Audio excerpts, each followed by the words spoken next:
Welcome to our special council meeting on April 1st. I'll call the meeting to order at 7 p.m. Do we have any additions? No, Your Worship. All right, seeing none, can I have someone please adopt the agenda? Deputy Mayor, all in favor? Carried. All right, moving on to Administration Reports 3.1 with the Accurate Assessment Group presentation.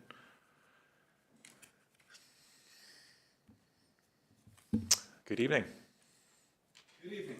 I'll just get you to press the button in the center there and then just state your name. Good evening. My name is Bob Dodlin, and I'll just set up here. That's perfect. Welcome.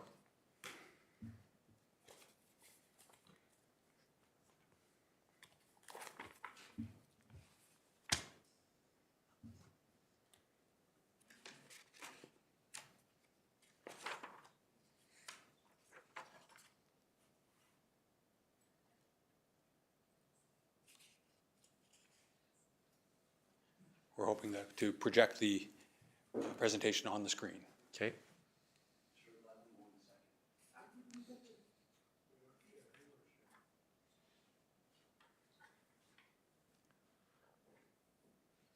There we go.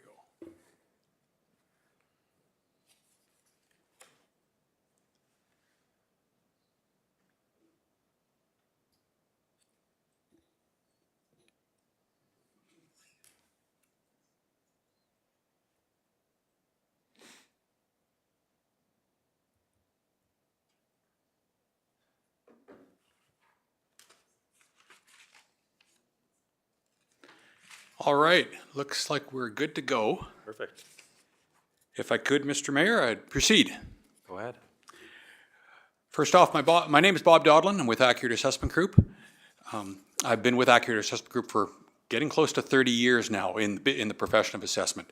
I would like to start by thanking you all for your time, the privilege of your time tonight.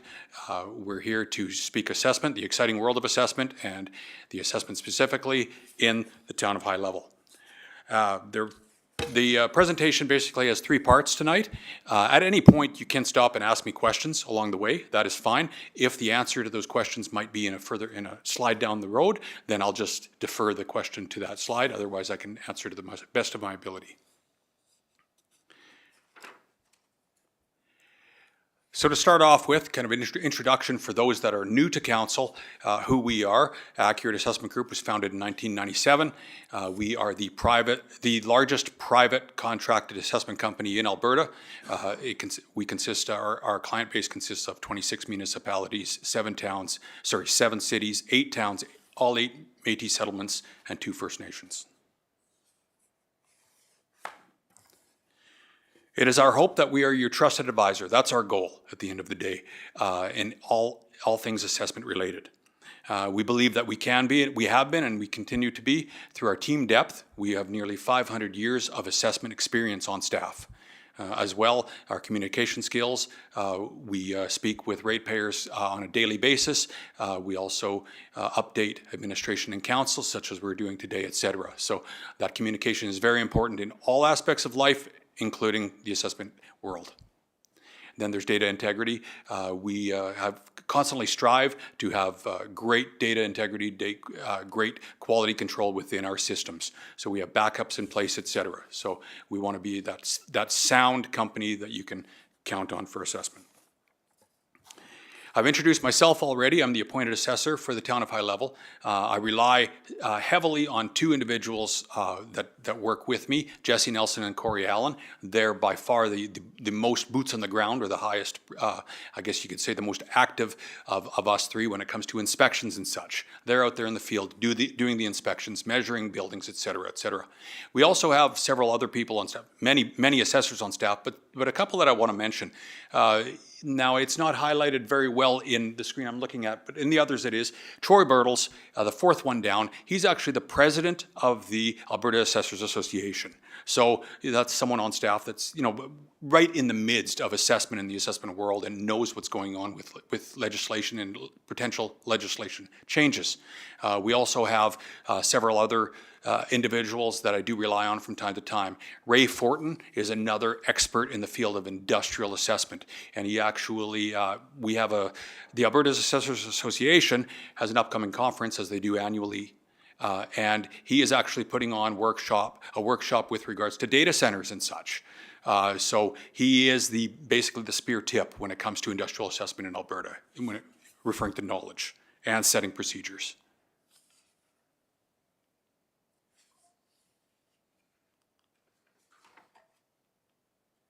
We'll rely on the gentleman in the back to forward. Okay, next slide.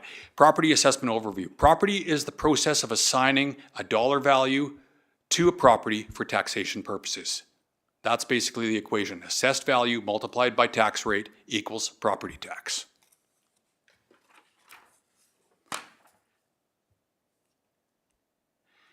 Assessment legislation. There's the Municipal Government Act that governs the assessment in Alberta. As well, there are 3 corresponding regulations that we rely on heavily.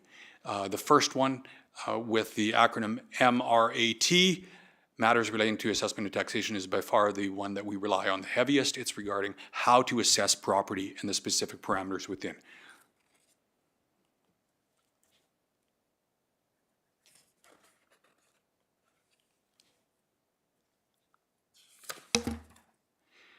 Assessment valuation. There are 4 standard classes of assessment classes in Alberta. There's residential, non-residential, farmland, and designated industrial property. So residential would have the highest amount of property, or I guess the quantity of properties in the town of High Level. Roughly probably 80 to 90% of all properties in the town of High Level are residentially related. So residential assessment is market value driven. Then we have non-residential assessment. That'll be your commercial, industrial, and such, as well as the farmland assessment. There's very little farmland assessment in the town.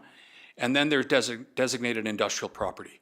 That type of property is made up of twofold. It's linear as well as non-linear property, but at the end of the day, both specific types of properties are assessed by the provincial assessor, and that assessment is provided by the province annually. We have nothing to do as a contracted company in performing that assessment function. There aren't very many properties in the town of High Level that fall within that, but it does make up quite a fair amount of assessment within the town. So market value. Obviously, market value is the primary, or you would say the properties within the town of High Level are primarily residential. So market value is going to be the connection there with regards to assessment. Market value, it means the amount that a property might be expected to realize if sold on the open market by a willing seller to a willing buyer. There are 3 approaches to value in order to arrive at market value. There's the cost approach, direct sales approach, and the income approach. For residential assessment, we use a combination of the cost approach and combined with the direct sales approach in order to arrive at market value. And then when it comes to non-residential assessments, such as retail, office space, and warehouse space, we use the income approach to value. In Alberta, mass appraisal is how assessment is conducted. Mass appraisal means the process of preparing assessments for a group of properties, in this case, quite a number, we're talking 2,000 roughly, using standard methods and common data and allowing for statistical testing. Common data it will include the items that you think they would when it comes to residential property: the location in town, the size of the lot, the size of the building, the age of the building, the condition, etc. Assessment process. Every property is reassessed annually. That's very important to know. Now, in the past, it wasn't the case. Back 40, 50 years ago, they were reassessed every 5 or 7 years, depending on the circumstance. And if most of us here are going to be of the current nature, but if you speak into your parents, it used to be once every 5, 6, 7 years, a reevaluation was done. Some provinces still run in that procedure. Alberta does not and has not in quite a number of years now. So again, going back, every property is reassessed annually. Property inspections that we do include development permits, progressive properties, meaning incomplete properties, and global reinspections, or a reinspection cycle. So when I say every property is reassessed annually, that does not mean it's reinspected annually. It just means it's reevaluated annually. Assessment inquiries. We hope that if a property owner has questions regarding their assessment, they either contact the municipality or attend an open house, if an open house is applicable, to speak with us, or simply contact us directly through email or phone. Then the next step would be that the homeowner, property owner, would provide all the requested information to us in order to ensure, so we can ensure that the data is correct on file, as well as to maintain the right of complaint. And then if all of that is done and there still is not an agreement in the assessment, either existing as is or a change that may be proposed, then there is a tribunal process known as the Assessment Review Board, and a complaint can be filed. So the next and essentially last phase of the presentation is the meat and potatoes, why we're here, the 2024 versus 2025 assessment, the assessment year-over-year change. So as you can see, it's broken down into classes, if you will. Residential class, which would include all single-family dwelling, manufactured homes, multifamily, etc., increased by approximately $22 million year-over-year, or approximately 8%. Definitely a strong year, market-wise, for the town. Non-residential assessment increased approximately 7%, or just under 13 million year over year. Designated industrial property increased 26%. Now, as stated earlier, we do not perform the designated industrial property assessment. However, I can tell you that that particular change was primarily due to the TOLCO change, and I don't know what's going on, but I assume a capital project of some kind. Again, we're not privy to that specifically. Linear assessment, essentially no change year over year there. Farmland assessment, again, essentially no change. And exempt assessment increased by 11% or 16 million. Exempt assessment, a common question is what includes exempt assessment? That will include your schools, so provincially owned assets for the most part, hospitals, churches will be included in that, municipal property or assets will be included in that. So that is what is included in exempt assessment, some of the examples. So overall, an 11% increase in the assessment base. So this graph depicts the same classes except visually. So you can see, I guess what my takeaway here is when I look at residential and non-residential assessment, and even designated industrial property, a steady increase since 2021, with this last year being quite a strong year in relation to the previous four.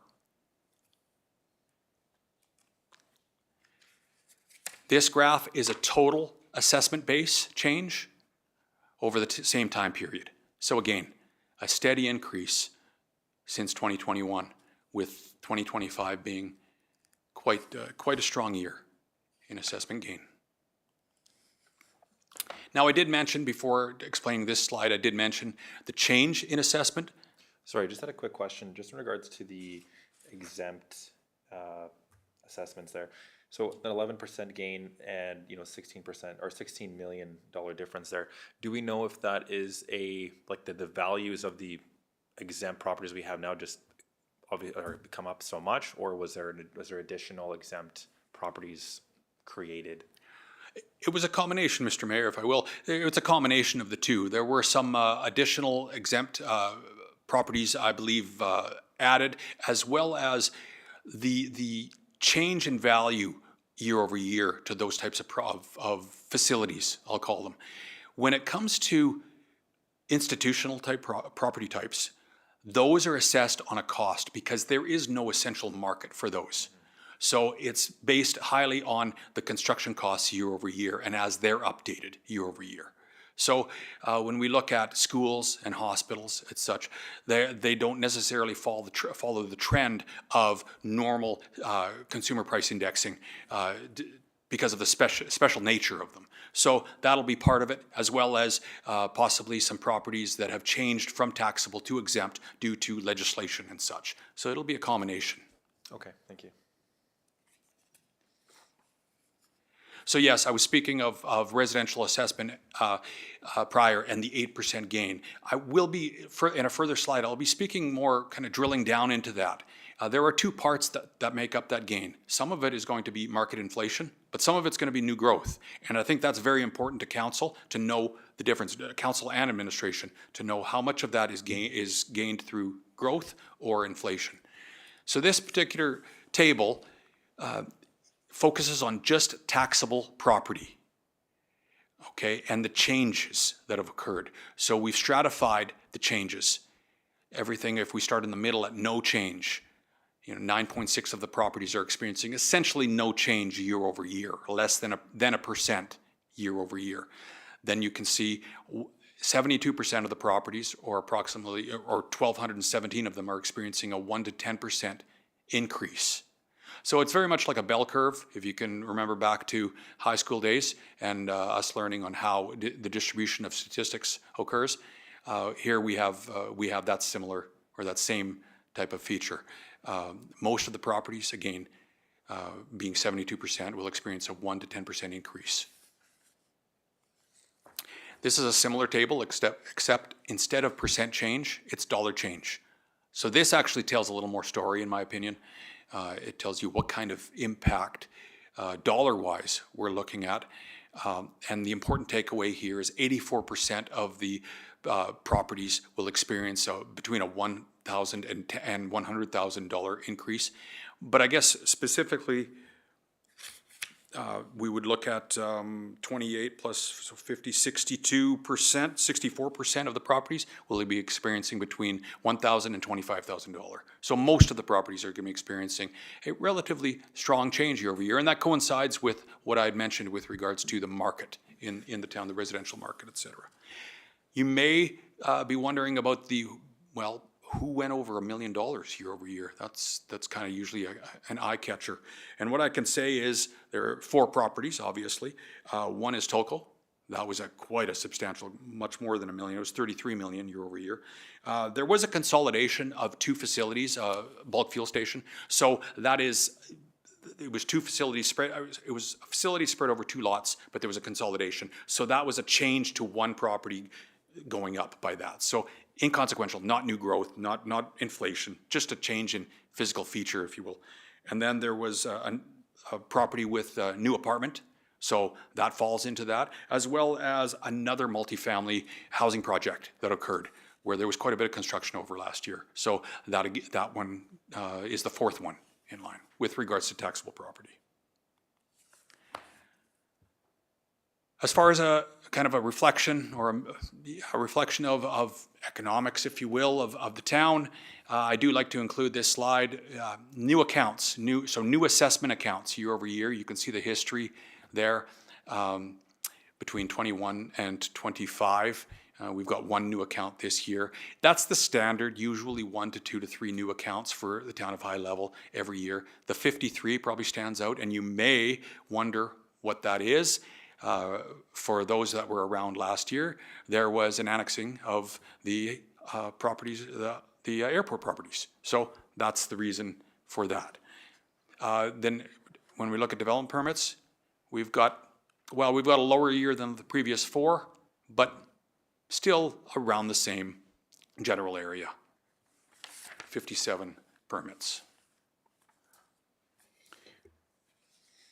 Okay, now speaking of change and kind of describing, a brief description of residential change, the overall improved residential housing market increased anywhere between 5 and 8%, depending on location within town.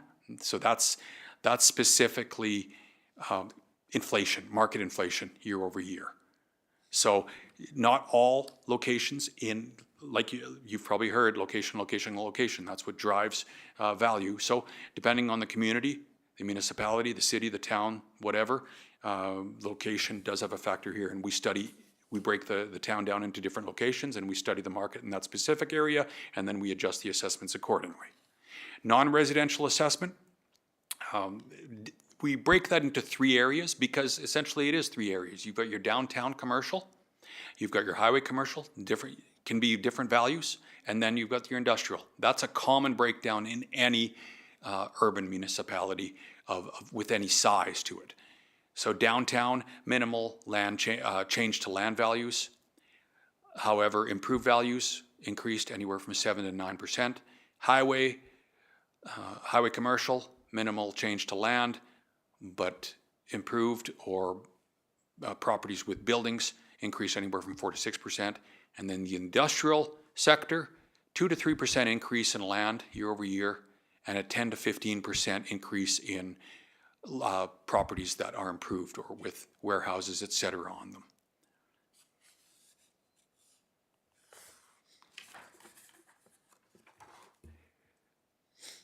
Now the overview, I had mentioned earlier that I would break down the residential gain of 8%.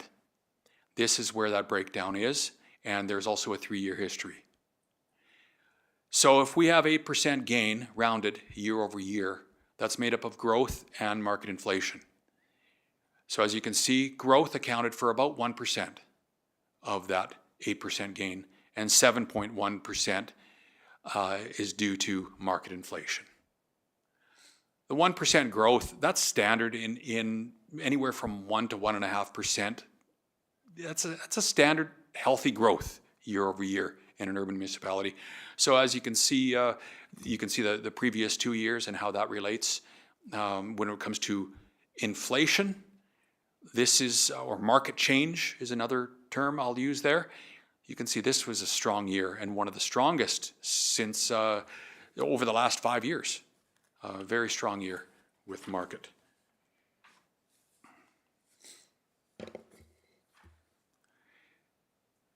Now focusing on the same, except on non-residential growth and inflation. We know that the assessment increased by 7% on the non-residential assessment. So we have that broken out into actually a negative number with new construction. What that means is that whatever was actually built during 2025, there was also some demolitions that occurred. Okay, so the demolitions more than offset any new growth that occurred. And then we have the inflation part. Again, all 3 sectors, downtown, highway, and industrial, is combined here for an overall 7.3% market change on averaged.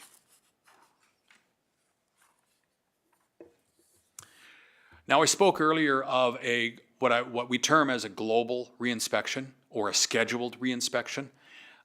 The assessment profession and the best practices guide says that a municipality should be physically reinspected by the assessor once every 5 to 7 years.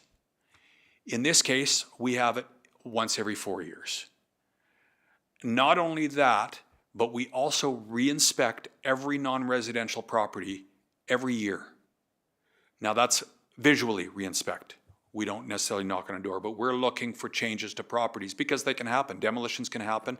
Structures can be put up, moved in an urban center that has a type of an oil field environment. Structures can be moved in the drop of a hat, whether it be relocatable camps or whatever the case is. So we do keep tabs on that to make sure that the assessments are accurate, as well as we're also observing vacancies because non-residential assessment is using the income approach. There are factors that we need to maintain knowledge of. Vacancy rates, new tenants, their names, et cetera. So we know then if there's a new tenant in a building, well, there's probably a lease in place. So we need to obtain information there so we can establish if the market rents are changing. So that's what we do annually. And then you can see the color-coded residential areas and how we reinspect those. With the residential assessments, we're looking for changes to properties as well. We're speaking with property owners if needed. And then we're looking at condition, if there's deterioration or upgrades, new additions, or maybe removals, deletions, such as old garages and such. So that's what we do yearly and then on this cycle. Now moving into my last slide, before I get into the bullets here, I will say, kind of give you an insight, as I have done in the past with regards to assessment and where it's moving. Remember, the 2025 assessment is a reflection of market value as of July 2025. So what was mailed out here recently is a value based on July 1st of 2025. So assessment's always 1 year behind. So what we'd have now, what we know now, is all the sales that have occurred after July 1st of 2025. So then I'm able to give you a little bit of insight as to what direction the market is moving towards. Now, unfortunately, I don't have great news for you there. And I was anticipating this, but hoping it wasn't going to happen. Now, with some recent bad news that happened last fall, is what I suspect is correlating to a slight decrease in the residential market. At this moment, it's at least a 2 to 3% decrease in the residential market in town. Okay, and that we still have four months of sales, to happen. So we could be looking at a 4 to 5% decrease possibly. So for budgeting purposes, future budgeting purposes, at least that for decision-making time. The non-residential assessment, I can't say really, it's too early to tell because there are so few sales that occur every year in the non-residential sector that it's difficult to make any assumptions on that. Now, on a moving forward basis, we're currently fielding inquiries, explaining assessments or assessment to property owners as they phone in because they recently received their notices. We're addressing any concerns. I actually had a property inspection that I completed today upon request. We're scheduling these inspections anywhere between March and May, dependent on when the phone call occurs. Next, we'll be preparing requests for information letters that we send out to all tenant-landlord situations, such as apartments, such as rented office space, retail space, etc., warehouse space. So that we'll be doing in June, July, and the property owners are typically familiar with these forms and fill them out, submit them and such. Then we'll be conducting the reinspection cycle that I just spoke to you about, anywhere between usually July and October. And then lastly, in our assessment year cycle, between September and December, we'll inspect all the new construction, all the new permits that have been taken out, and any incomplete buildings, etc. We'll also investigate any sales that seem to be, I'll use the term wonky, just don't seem to make sense. We'll do that as well. So that essentially wraps up the presentation part, and I must say that it's been quite a pleasure to do the assessments since 2009 for the town of High Level. I do want to mention that we are in our last year of contract with, I believe there is an extension available, so we're hoping that the town continues on with this. We've been providing a service which we feel it's a quality service, and we hope to keep doing that. So, any questions for me at this moment with regards to the assessment 2025? Any questions, council? No? Yeah, thank you for the presentation. I do appreciate it, and I obviously appreciate you traveling all the way up here too, and explaining the way that it works when it comes to assessments and taxation. I think it's important for the public to know that. So especially when you look at the assessment values for 2025 are quite high, and I think everyone is definitely anticipating next year to be a little bit lower, just considering the situation. But I think that's one thing when people do receive theirs, which they would have last week or the week before, are going to see that and think this is there's no way that we're looking at current market rates of other homes. But I'm glad you explained that this goes off of prior to July 1st of last year, not current market rates. So thank you. You're very, very welcome, and thank you. If there's no other questions, then thank you for the privilege of your time tonight. Yeah, thank you. Safe travels home. Thank you.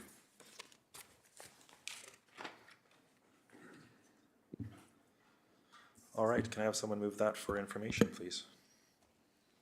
Councillor Markety, all in favor? Carried. All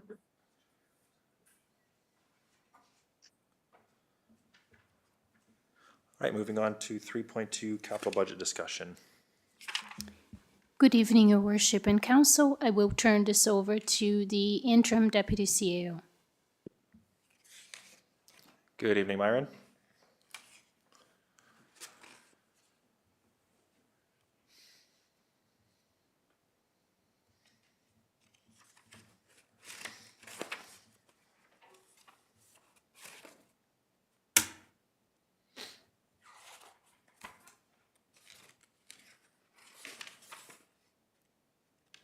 Apologies, I did have my mic off again. So thank you, Your Worship and Council. I'd like to welcome Bloom Center for Municipal Education here tonight. We have representatives including Tim Duhamel, who is the president of the organization. As well, we have Ryan Moosh, who assists with the financial sector of that organization as well.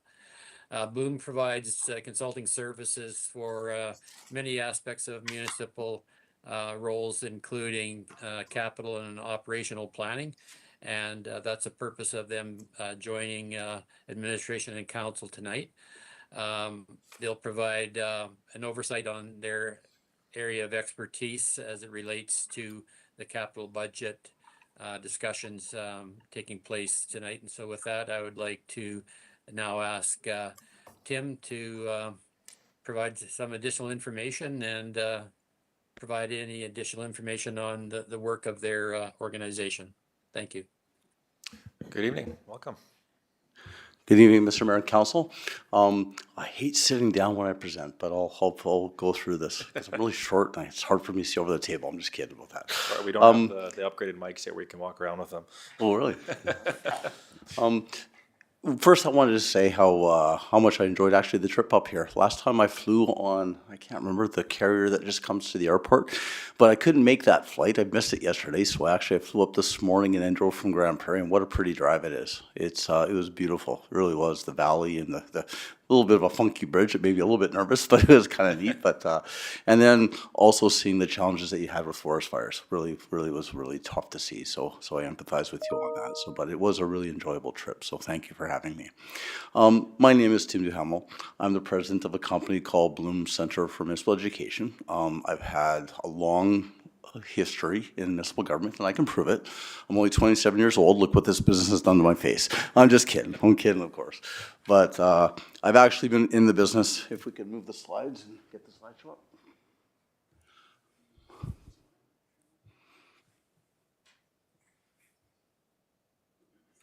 If not, everybody can just crowd around my computer and we can just watch it from here. Just kidding, of course. Are we able to connect your computer to this? I'd love to if we could. That would make things a lot easier. We can try it. Does this work? Okay. Pardon me? Okay. Are you able to send it to? I've already sent it to them.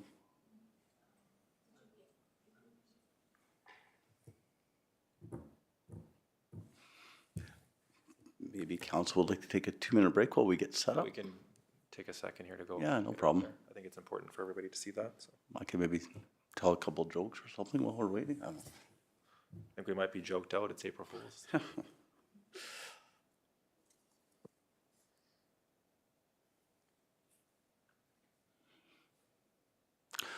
I guess I will just state, as we're going through the presentation today, there are 2 individuals, I think 2 online this evening. Both are associates with Bloom, both CPAs, both with decades of experience in CFO work, and they're actually working on your budget right now as well. So Ryan Mush and Ed Kaming are both online this evening, and they might chime into the presentation. I'm not sure if they can or not, but if they wish to, you're more than welcome to, guys. So thanks for chiming in tonight.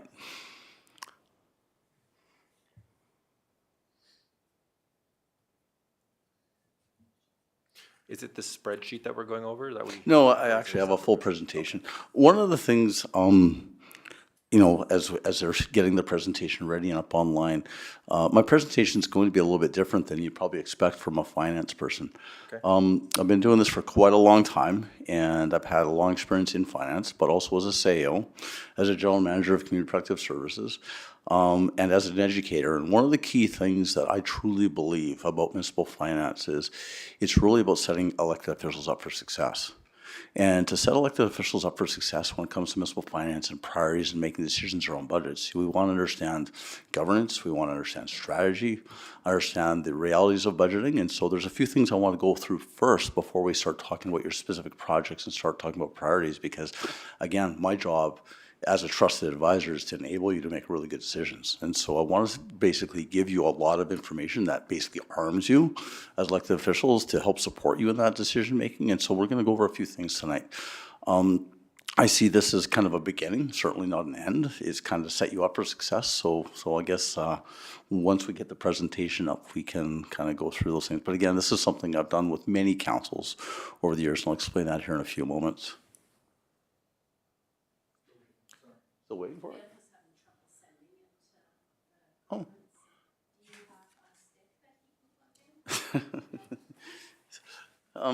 Let's see here. That one? You guys don't? Interesting. I sent it quite a while ago. Has anybody got, like, is this a little stick? I left my key at home. You guys have you're an IT guy, you have one of those sticks? Okay. Interesting. Okay, no problem. I don't know. I don't know.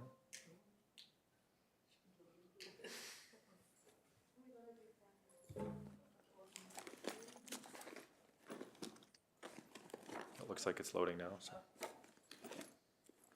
There we go. Hey. Okay. Perfect. Thanks so much. Okay, go to the next slide, please, or can I click it from here? Perfect. Okay, so as mentioned, my name is Tim Duhamel. Now a little bit of history about me.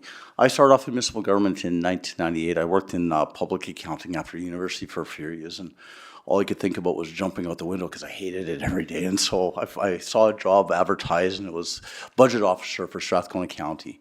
And in a sense, and I don't mean to sound corny, but it really changed my life. I got to work in a industry that really, I think, is just amazing. And I got to see a lot of amazing things over the 30 years that I've been in the business. I started off in Strathcona County as a budget officer. I worked my way up over time into an executive position there where I was the lead of the finance department, budgeting, strategic planning, and things like that. I was basically in charge of priority setting for budgets of approximately about $340 million operating, about $150 million in capital. I then went on to be a CEO. I wanted to spread my wings a little bit and get out of the finance world. So I went to be a CEO of the town of Bruderheim. And the reason I want to bring that up tonight is I think it's important because it's the favorite job I've ever had, and it was basically a town. And so I've worked for small municipalities, I've worked for large municipalities, but I also understand the value that small towns bring to people each and every day across Canada, and it's something that really means a lot to me. I've been a CEO now of small towns in 4 or 5 municipalities, and every place I've gone to, I've really seen some great things done by councils, and so I think that's important to just bring up this evening. I went from Bruderheim to the city of Spruce Grove, where I was the general manager of community and protective services. So it's kind of a unique and different type of experiences that I've had. After that, I went back to Strathcona County and I led a couple of projects there. Basically, the funding and financing and creation of a new library, $100 million project. I was there to help support them build a multipurpose rec facility. So I did the financing and basically the project management on the project around that. And helped basically fund something called the Industrial Heartland, and so the strategies around the Industrial Heartland. So I'll talk a little bit about that later in the presentation. After that, I got tapped on the shoulder, and I went to, of all places, Kyiv, Ukraine, with the Federation of Canadian Municipalities, and actually taught municipal government in Kyiv for a little while. And it was actually an amazing experience, and that's what really started Bloom. The Bloom's been going for about 10 years now. We are the official education provider for the Canadian Association of Government Finance Officers. We have a number of education clients across the country, including City of Edmonton, Regina, Vancouver, Niagara Falls, and a lot of, again, other municipalities, many small. And so we love teaching and educating. My company has CFOs in a number of municipalities across Alberta, and we also provide, and I have a couple of CAOs in place in a couple of municipalities in Alberta as well. So we're very versed in working with elected officials from a strategic perspective, a governance perspective, finance perspective, and operations. And so we have quite a, I guess, a team that does a lot of really great work for municipalities. Moving along. Oh, that's me, actually. What am I saying? I got the clicker. So the thing I wanted to speak about tonight and to kind of start setting up for success is we're here to talk about basically budget. And this might surprise you, but budget, of all the things I've done in my career, budget is my favorite. And the reason why budget's my favorite is like budget is where municipalities really come alive. They really do. We can have visions and dreams and strategic plans and all kinds and a lot of talk, but until we put actual financial resources and people resources to things, nothing really happens. And so budget processes to me are really the key to success in municipalities. I've worked with a lot of municipalities over the last 30 years, and I've seen municipalities that have succeeded in many ways, whether it be residential growth, building new facilities, attracting business. I've also seen some municipalities fail and struggle, and a lot of it comes down to good processes, and so I'm going to speak about that a little bit tonight. I'm going to go past this slide because I want to get into this part. One of the things, and this actually is a slide that when I used to present budgets at Strathcona County, this is a very old slide, but it's a very important one. And the reason I bring this one up, and again, we are going to be talking about priorities.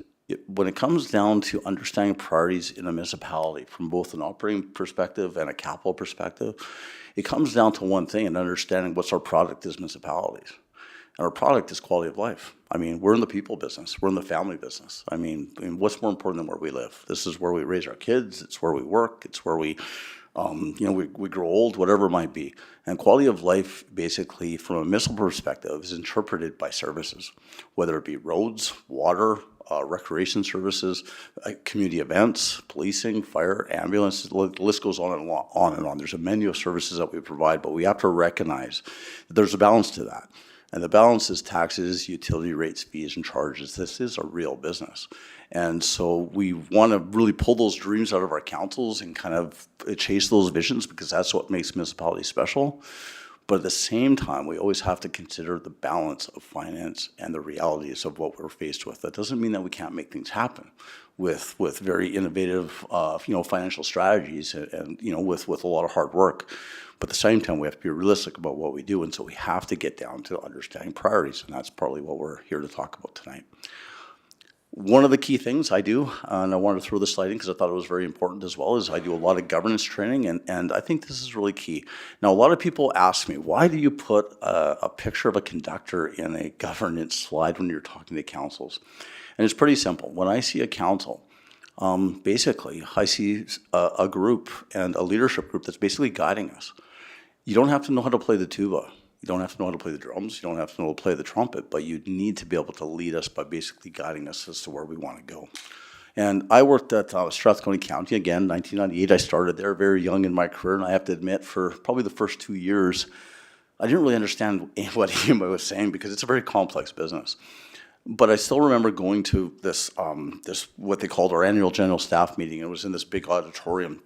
About 400 people were in there, and the CAO got up in front on the stage, and he had one of those old overhead projectors where you write on, it projects on the screen. I don't even think they exist anymore.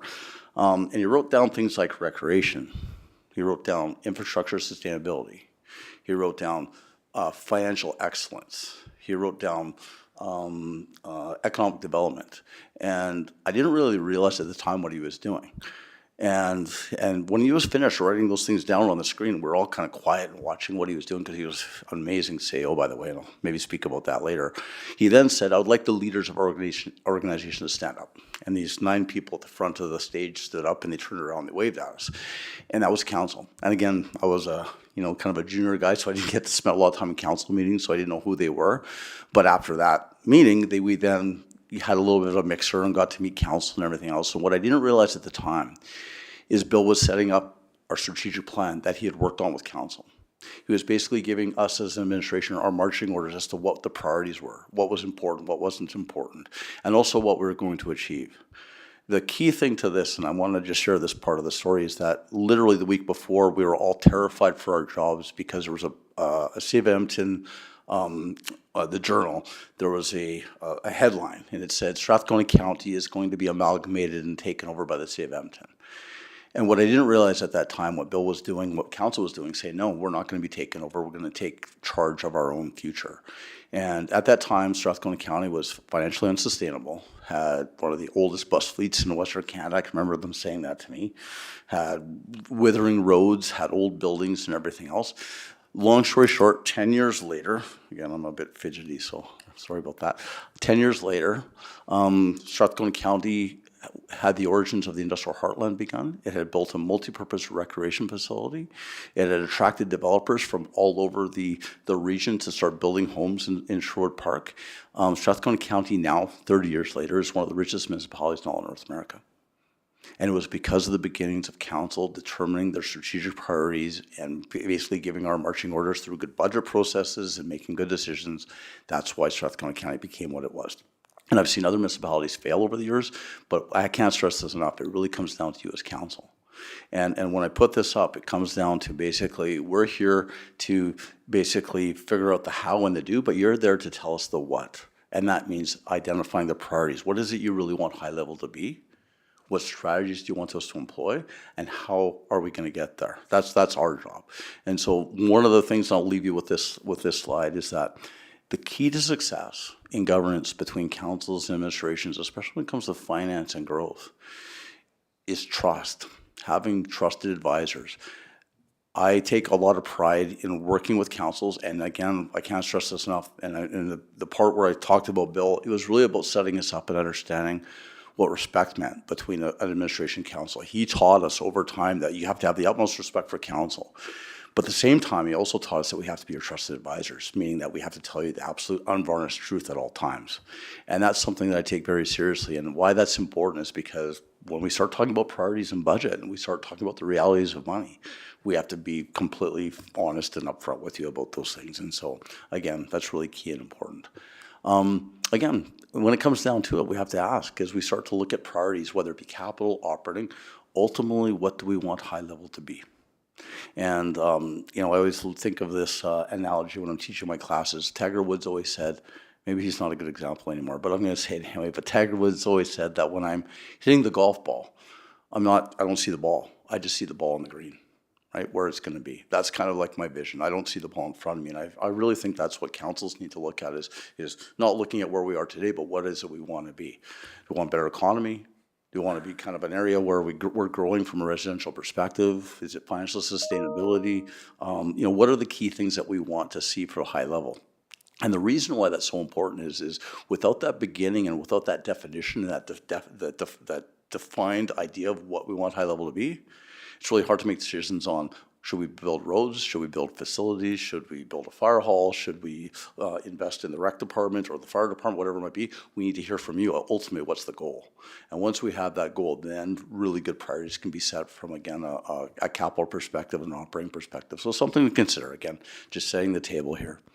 Have you ever heard of the Maclean's Magazine Livable Community Index? Okay, so this is the criteria. I read the magazine. I was trying to figure out how they came up with that, and this is basically the 14 criteria that they use to determine what a livable community looks like. So when we're thinking about Joe or Jill high level, what is that's important to them? And again, what can we get from you as council as to what do you think is important over the next, say, 4 years and maybe even the next 10 years to really make change and change for the better for our town? And so is it good governance? Is it affordable housing, better economy, social opportunities, safety from a fire department perspective or policing perspective? These are the kind of conversations you have to have before you begin making decisions on large scale, again, capital expenditures, operating expenditures, whatever it might be. Because we need to have you here because we need to know what's that vision for what you want for the people that live here today, and maybe more importantly, the people that live here tomorrow. So this is the kind of stuff that, again, I'd like councils to take away and really reflect on before they start giving us direction in terms of where they want us to go and what they want us to do. So moving along, the other part of it, and again, this is kind of a little bit more granular, but this is kind of the blood and guts of it, is that we also have to, when we're looking at priorities from an operating budget perspective or capital budget perspective, we have to consider the reality of our current state. What's our evidence? So when we're thinking about those things, again, I would say, we wouldn't want to jump into making too many hard decisions until we know what's our population look like right now. Are we growing? Are we aging? Are we seeing a younger demographic come in? What are the things that are important to the people that live here? Really key and important. I've done a bit of work on this for you, by the way. I'm going to show you that later in the presentation. The next thing you're going to want to look at when you're considering making decisions is capital growth and maintenance. So how is our asset management? Do we have aging assets? Do we have any really risk areas that we have to take care of before we start spending money on the new stuff and the shiny stuff? And I want to say this, before I kind of move on from that, I've built a lot of shiny stuff in my time. I've been involved in multi-purpose rec facilities and gymnastics facilities and swimming pools, and they are what make municipalities special. I'll admit that. But you have to ask yourself, are we ready for that? Are we ready? Because are we taking care of what's here today before we take care of tomorrow? And so that's a very important consideration when you're looking at, again, priorities. Even though there's a box over, and I think Ryan's head's in the way. Just kidding, Ryan. We want to take a look at our social situation. What's our issues? What's our issues within our community? Do we have issues with crime? Is it drug issues? Again, shadow populations can sometimes cause challenges, so we want to think about those things. Community expectations. What do people expect from you? Are they expecting more? Do they want new things? Do they want low taxes? I mean, that's one of the balances that we have to consider when we're thinking about priorities. I always say you can have anything you want as long as you're willing to double, triple, and quadruple people's taxes, but that's not realistic, is it? So it's a really key consideration. It's always looking at the balance of what do people want and what can we afford and what's reasonable. And sometimes you just simply have to ask them, are you willing to pay more if we come up with something that you want, whether it be a new playground or a new fire hall or a new recreation facility, wherever it might be. Sometimes just asking them if they're willing to pay more can help solve some of our financial issues. I'm not going to go over all of these things, but the key thing here is that one of the things I highly recommend usually before you get into really long-term capital planning and operating planning is, again, doing a strategic view, understanding what the people of high level want, and then understanding your current state. Where are we at? Because, again, I've seen a lot of municipalities, I'm working with one right now, that got itself into a lot of trouble because it wasn't realistic about its current state. Has anybody heard of the town of Gibbons and the challenges there? Okay, so me and my team have been brought in to help support that with the province, and we're working through that now, and we're fixing it, and great council and great people, but did not really take a look at their current state and what they could really do before they jumped into a few things, and now we have to unravel that, and it's going to take some time, and so that's something you just simply, again, don't want to do. As we're moving along, and again, I will get to your specifics here shortly, but when it comes down to, and here's the blood and guts of it, is, I've talked about some kind of high-level stuff and some of the fun things, and some of it's inspirational. And when I say inspirational, and I want to make sure that I'm clear, I actually really mean it. I've been more inspired by elected officials than I have by administrators I've worked with over the years, and so your job is incredibly important. But this is the part that I have to also point out. It has to be grounded in the reality of process. We have to look at, again, a strategic vision. We then have budgets, operating capital, where we have to balance actual real dollars versus the priorities of the things that we want. And then we have to be able to take action. So developing plans and ideas and visions aren't really all that valuable unless we can actually take action on them. And I do a lot of strategic planning with councils. In fact, I was doing one last night with the town of Redwater, and one of the things that they really pushed me on, and I agreed with them, was that we want a strategic plan not just to be a bookshelf item, not a shiny document with a bunch of pretty pictures. We want it to become an action plan and really make things happen. And so last night I spent more time talking about actions with that council than we did about the vision. And I thought that was actually very useful and a very valuable time to be spent together. And so it's really key that when you're starting to look at priorities as council, when you're starting to think about what do we want to be as high level, what can we realistically achieve and what actions can we actually take on? Because again, if you don't do that, what you do is you disappoint your public by basically coming up with a bunch of, ideas and thoughts and dreams that really aren't achievable. And so you want to ground yourself in reality, and that's a very important part of this whole thing. Okay?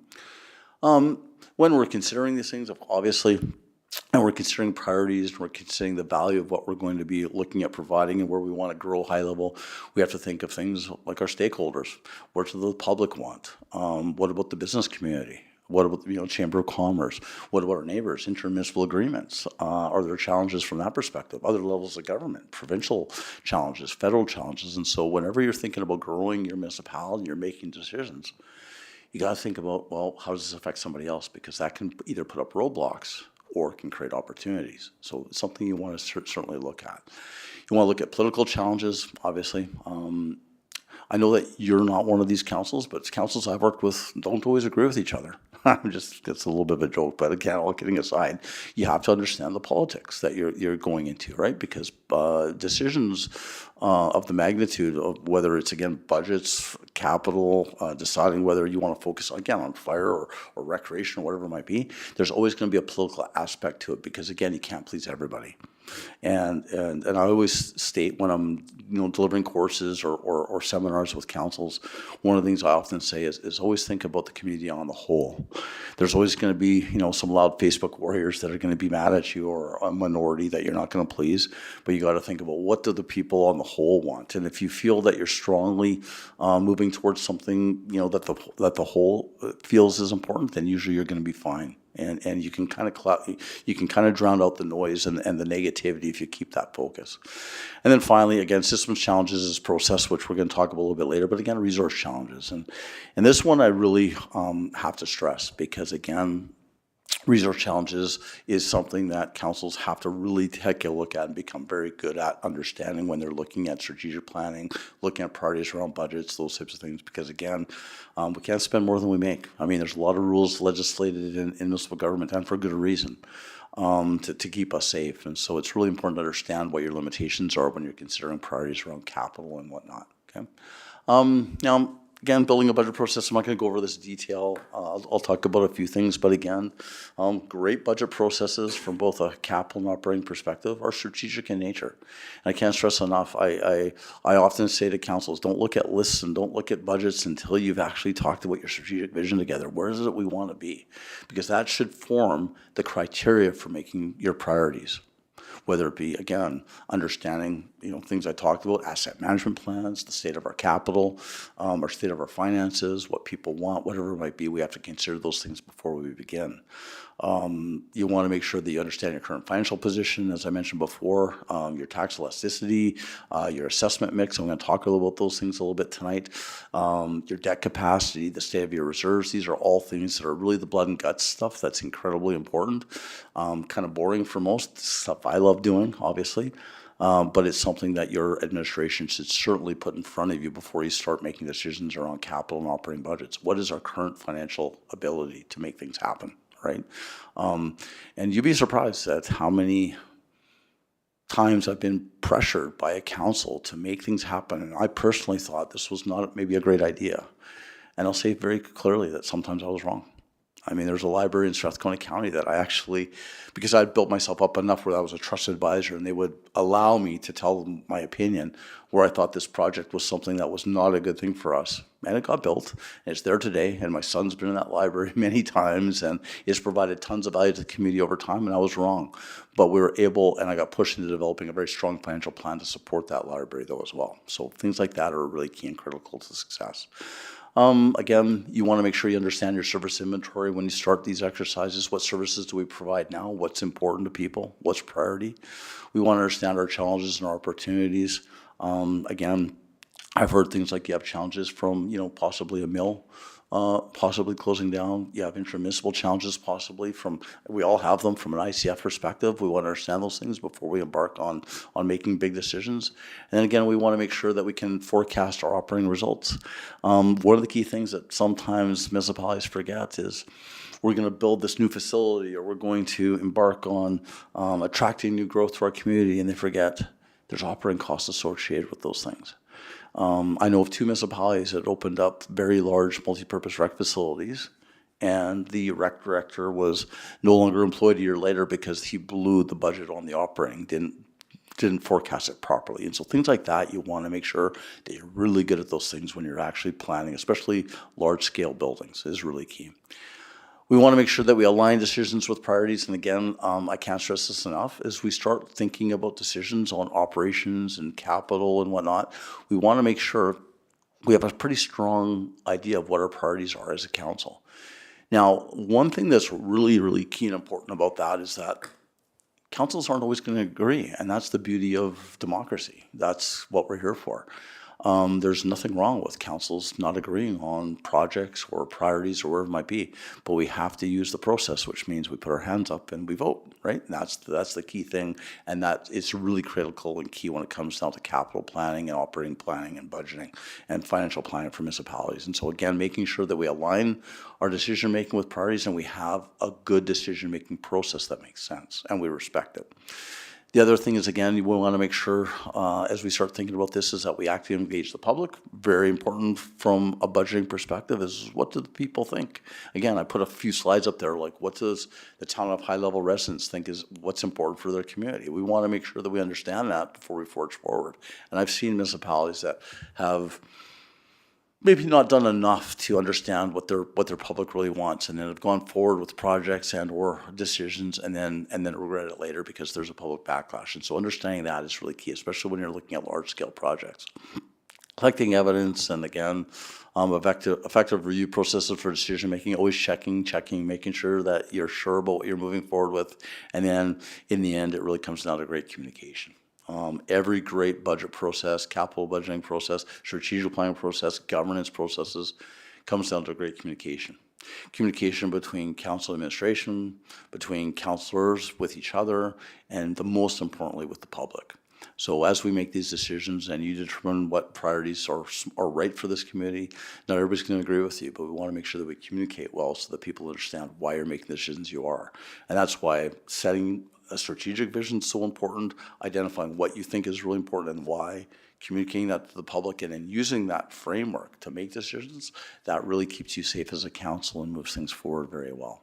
So I have more to present, but I'd like to stop for a moment and just see if there's any questions or comments of what I'm presenting. Do you feel, is this hitting home? Do you feel that strategically you're prepared for making decisions around priorities? Is this something you feel you've already done? I'd like to hear from you as council. What are your thoughts?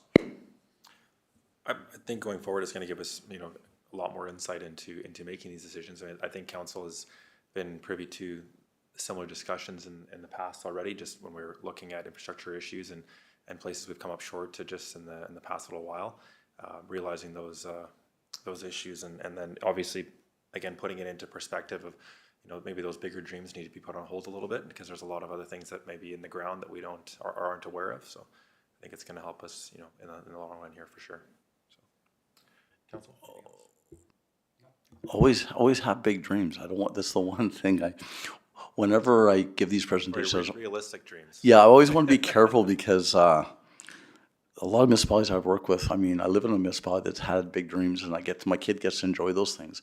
But at the same time, like you said, you got to be realistic. You got to be careful, right? You got to do the right things first. And there's a step process to it. You got to take care of today before you take care of tomorrow. So something to consider. So anything else before I move on? Okay, thank you. So we'll get into maybe a little bit more boring stuff. Not boring to me, but might be boring to you, but really key and fundamental.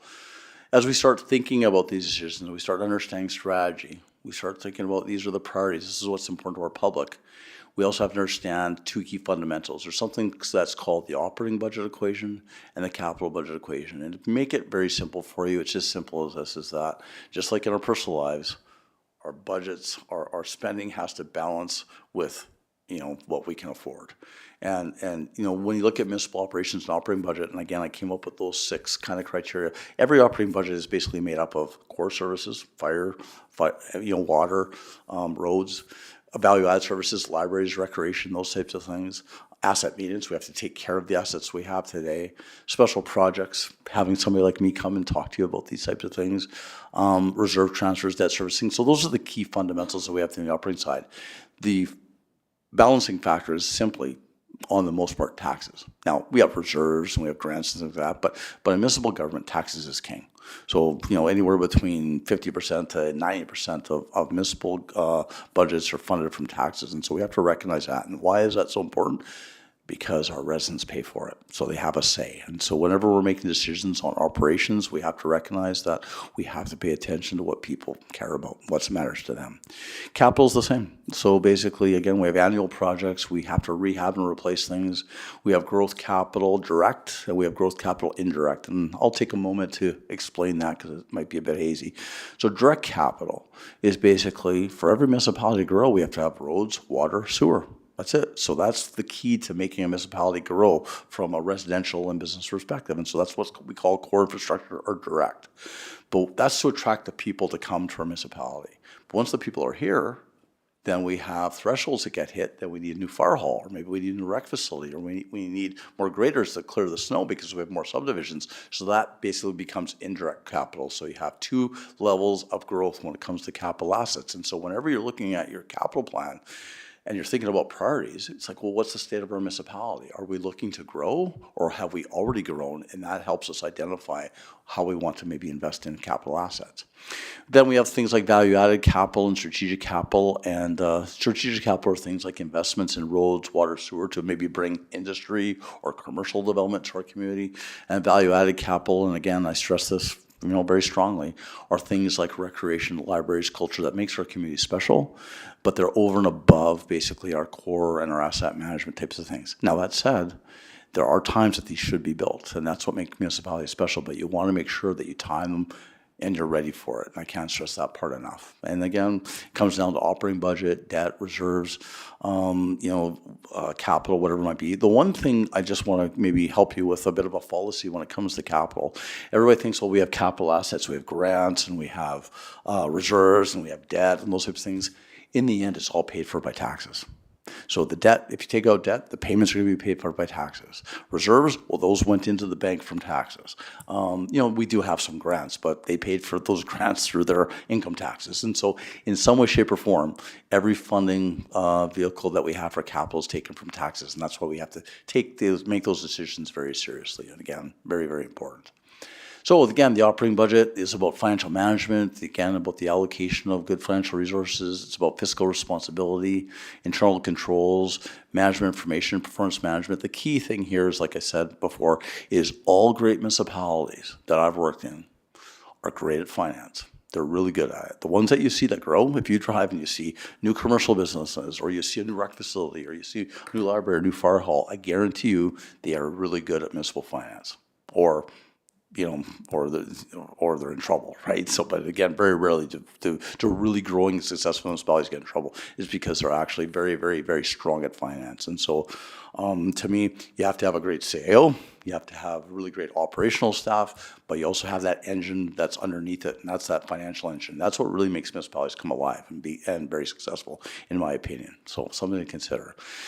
And when we're thinking about that operating budget, again, as you're starting to kind of go into this new world of strategic finance, I call it that, and starting to think about your priorities, you want to make sure you have a few principles to consider. You want to make sure everything you do is in the long-term perspective. And so when you're making a decision on a budget, how is this going to impact the future? Is it going to have a long-term impact? What's our broad organizational goals? And I mentioned before, linking it to a strategic plan. Is this strategically what we wanted to do? If not, then why are we doing it? So ask yourselves that. So it comes down to discipline around decision-making. Outcome-based decision-making. What's the outcome of the decision? What's the impact of what we're going to do? And again, believe it or not, there's a lot of times that's not thought about. So you want to always think about the scenarios. Well, what if we make this decision on something? Because again, every time we make a decision to add a resource or take on a capital project, we're also making a decision to not do something else. And so you want to really make sure that you weigh those challenges as elected officials, because your job is so important. Make sure it's evidence-based decision-making. I can't stress this part enough. Get your business case. Call the municipalities. Make sure that the finance work is done very strongly and know that you can pay for things. Evidence gets you out of trouble, and make sure that you make the right decisions as you go forward. Again, communication, as I mentioned before, and then staff engagement. And when I say staff engagement, I say motivation, and I mean this sincerely, is that councils that embrace good planning, councils that embrace strategic planning and make decisions that's based on priorities, it's very motivating to the staff that you lead, because they feel that they're working in a municipality that, our council knows what they're doing the right things for the community, and they're actually, taking the time to learn how to do things right. There's councils that I would basically walk through a wall for, because I know that they go through the right types of processes and whatnot to make decisions that are good for our community. Tom Golden is the CEO of Stony Plain. He's been the CEO there for about 12 years. And a couple years ago, I asked him, I was like, how did you last so long? Because it's a tough job. And he said, Tim, I take the role of the trusted advisor very seriously. I always tell council the unvarnished truth, and they know that. They give me the latitude to do it. I'm always very careful and always respectful. But once they've made a decision, I'll walk through a wall to make it happen. And that really kind of hit me, that, it comes down to this, is that we set you up for success. But again, we also have to respect your decisions as well. And that's really key to this. But again, unvarnished truth, and again, expect that from your administration. Again, an administration is not worth anything if they're not telling you the hard truth of everything before you make a decision. That's what gets councils in trouble sometimes. So something to consider. So capital budget fundamentals, I'll go through and then I'll stop again for some questions, and then we'll get into the detail of your world. Capital planning. So capital strategic activities and goals are supported by capital planning, and one of the things that's really key to understand as you're starting to make decisions as elected officials is when you're looking at that capital asset. Because often we think of them as intangible or items, or it's a road, or it's a truck, or whatever it might be. It's actually tied to a service. Every capital asset that we approve in a capital budget is either keeping somebody safe, getting people water, supporting people's health through a new recreation facility. Maybe it's helping with community beautification because we bought some a new lawnmower, whatever it might be.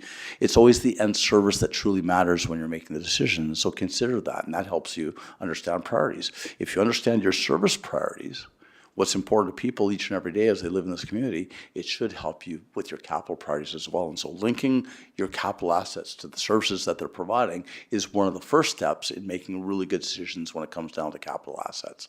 Again, they're the foundation for a healthy community. And again, capital planning enhances good decision making. And again, it's about having a team environment, and again, having evidence, making sure that you work together to set priorities about what's important for your community. And again, you have to recognize too that, and again, no disrespect to my friend on the right here, but sometimes the capital process can be very competitive. And I always remember the fire guys when they were working on capital. For whatever reason, the fire truck would go whipping by the office, and they'd be like, "Oh, see, we need another truck because emergencies." So, all kidding aside, the process can be competitive, and so you want to recognize that. Is that you want to make sure that you take a balanced approach to capital planning as well. Is that it's based on evidence. Now, I don't think that there's an issue in high level. Again, I've met some of your team, and they're again very, very professional. But when you get in larger municipalities, sometimes the environment can be very competitive, and you want to make sure you flush that out and you make sure things are based on evidence. So very, very important to understand. Again, good communication is important when we're looking at capital. Again, this is between council and administration, and definitely between administration and between each other. Again, this is where it blends the two main components, financial capacity and priorities. When you're looking at capital assets, I can't stress this enough, you should always have a strong understanding of your financial capacity before you start your capital budget process. How much money can we afford? What's our and I would recommend this, always have a 5-year plan at least before you begin looking at this year's capital budget. Because what does the future look like? What kind of capacity do we have in the future? And what's maybe coming later that we're not thinking of, that we may make decisions today that empties the bank account, and then we realize there's something down in the future we should be looking at. And that's kind of what I'd said earlier. When you're making decisions today, they should always be in the context of tomorrow as well. And so I highly recommend, we do this all the time for our clients, and I did it when I worked in municipalities, is we would do a 5-year funding pool, so we understand what our 5-year funding is, what's available, and then look at the capital needs list, and then say, okay, council, this is how many capital assets we say we need, and then here's our financial gap. Understanding how much money you don't have is more important than understanding how much money you do have. And that basically says, okay, if we know that we don't have enough money for all of the assets, well then how much is our target that we have to take off? And that basically begins, the difficult priority setting process for assets. Well, how much should we actually do?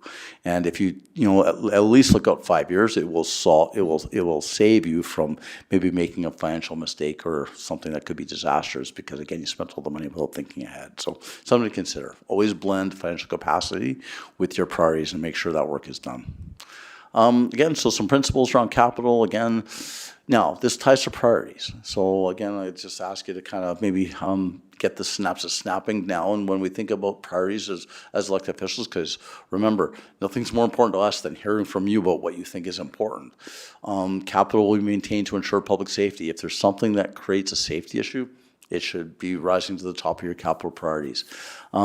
There's a couple of examples. One that I know of is Quebec, where the council received a report, and the report was this bridge is not in good shape, close to imminent failure, should probably do something about it. And they said, well, we'll wait a few years to get it done. The bridge did fail, people died, and the mayor and the SAIL went to jail because of that, because they had the report saying that they should have taken care of it. Now, that's a very extreme example, but safety is paramount when you're thinking about capital assets.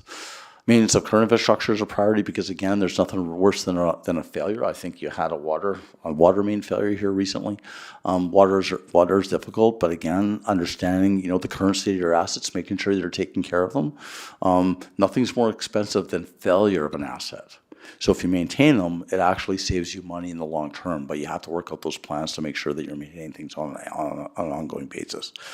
Strategic benefit should be considered. Now, strategic benefit types of projects are ones that essentially, and this is true, Strathcona County did, I gave you the example before, capital assets can make you money by investing in road infrastructure, water infrastructure, where it might be, to attract business. So business parks, investment, if you're good at it and you're good at the whole gamut of understanding the linkage to commercial, industry, and everything else, and you're able to make those connections, investments in infrastructure and having a good development levy structure and knowing how to get the money back from development when it occurs can actually really help municipalities. If you see, again, if you drive around, you see some municipalities have grown substantially, it's usually because they're very good at this part, at putting in road, water infrastructure and understanding the relationship of development charges and how to get the money back from developers as things grow, right? So something that's really important, and I think it might be important for you, and I'll get to that a little bit later. Again, for federal and provincial mandates, legislation will be followed. Obviously, that's something we have to do. Again, projects for sustainable and beneficial growth. Now, I did look at your plan, and I know that you have something in there. It's going to be a difficult one, but I will say this, that some projects that are surprising, and these are the types of things that attract people. Strathcona County, remember Bill with his strategic plan, one of the things he had on there was recreation.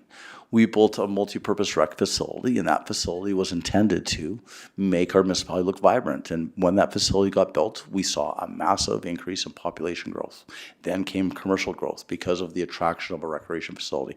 Now, capital was much cheaper back then. Multi-year facility cost $25 million, right? So things have changed. The world's very different than it was back then. So that was something that seemed like a lot to us at the time, but it was a very different situation than what you have here. But again, sometimes some projects that you build can be used strategically for growth, and again, that value add component is something to consider. And again, you want to make sure your long-term funding's in place, and again, you're well established in this. So I can't stress this enough. This is a serious business. And what I mean by that is that, we can talk about the vision and the things that we want the town to be. We can take a look at the capital projects, but ultimately it comes down to the blood and guts of what we can afford. So you want to make sure that your finance team is really well trained in relationship to being able to give council advice from that perspective. And I think we're helping your team with that right now. Okay, so that's operating and capital. And so this always happens to me. This isn't working now. Oh, there we go. Oh, we went over that. Oh, okay. So this is where I have to say I'm embarrassed because I'm a finance guy and I'm proud of my ability to count. It says 6, but it's actually 8 there, so my apologies. So this is something I put together many years ago when I was actually completing capital plans for some municipalities. And to me, there's a few slides that I would say would be important for you for this evening. This would be one, if I was a council, that I would probably print off and think about a little bit. And the reason why is that if I'm considering priorities, the things on the left there are probably how I look at the projects. Is this project for development? Is it for service growth? Are we growing? Do we need a new fire truck, or do we need a new fire hall, or a new rec facility? Do we need to start maintaining things? Is this project for maintenance of our infrastructure to support maybe not having to replace an asset? Is this for capital replacement? Do we have old fire trucks or old recreation equipment, or we need a new grader? Is it value add? Is it a new library or a new rec facility, whatever it might be? Is it for investment to attract commercial development to our municipality, or maybe a new developer, whatever it might be? Is it an intermunicipal and regional project? Is there something that we're looking at cooperating on? And finally, is it strategic? And so I used to actually take the capital plans that we worked on when I worked at Strathcona County, and we would categorize every project like this and have it color-coded for our councils to look at as they're making decisions. Because we want to ask them, if your council and your strategic plan says that we want to grow, for example, we want to see residential development, well then, obviously development growth types of projects are going to take precedent.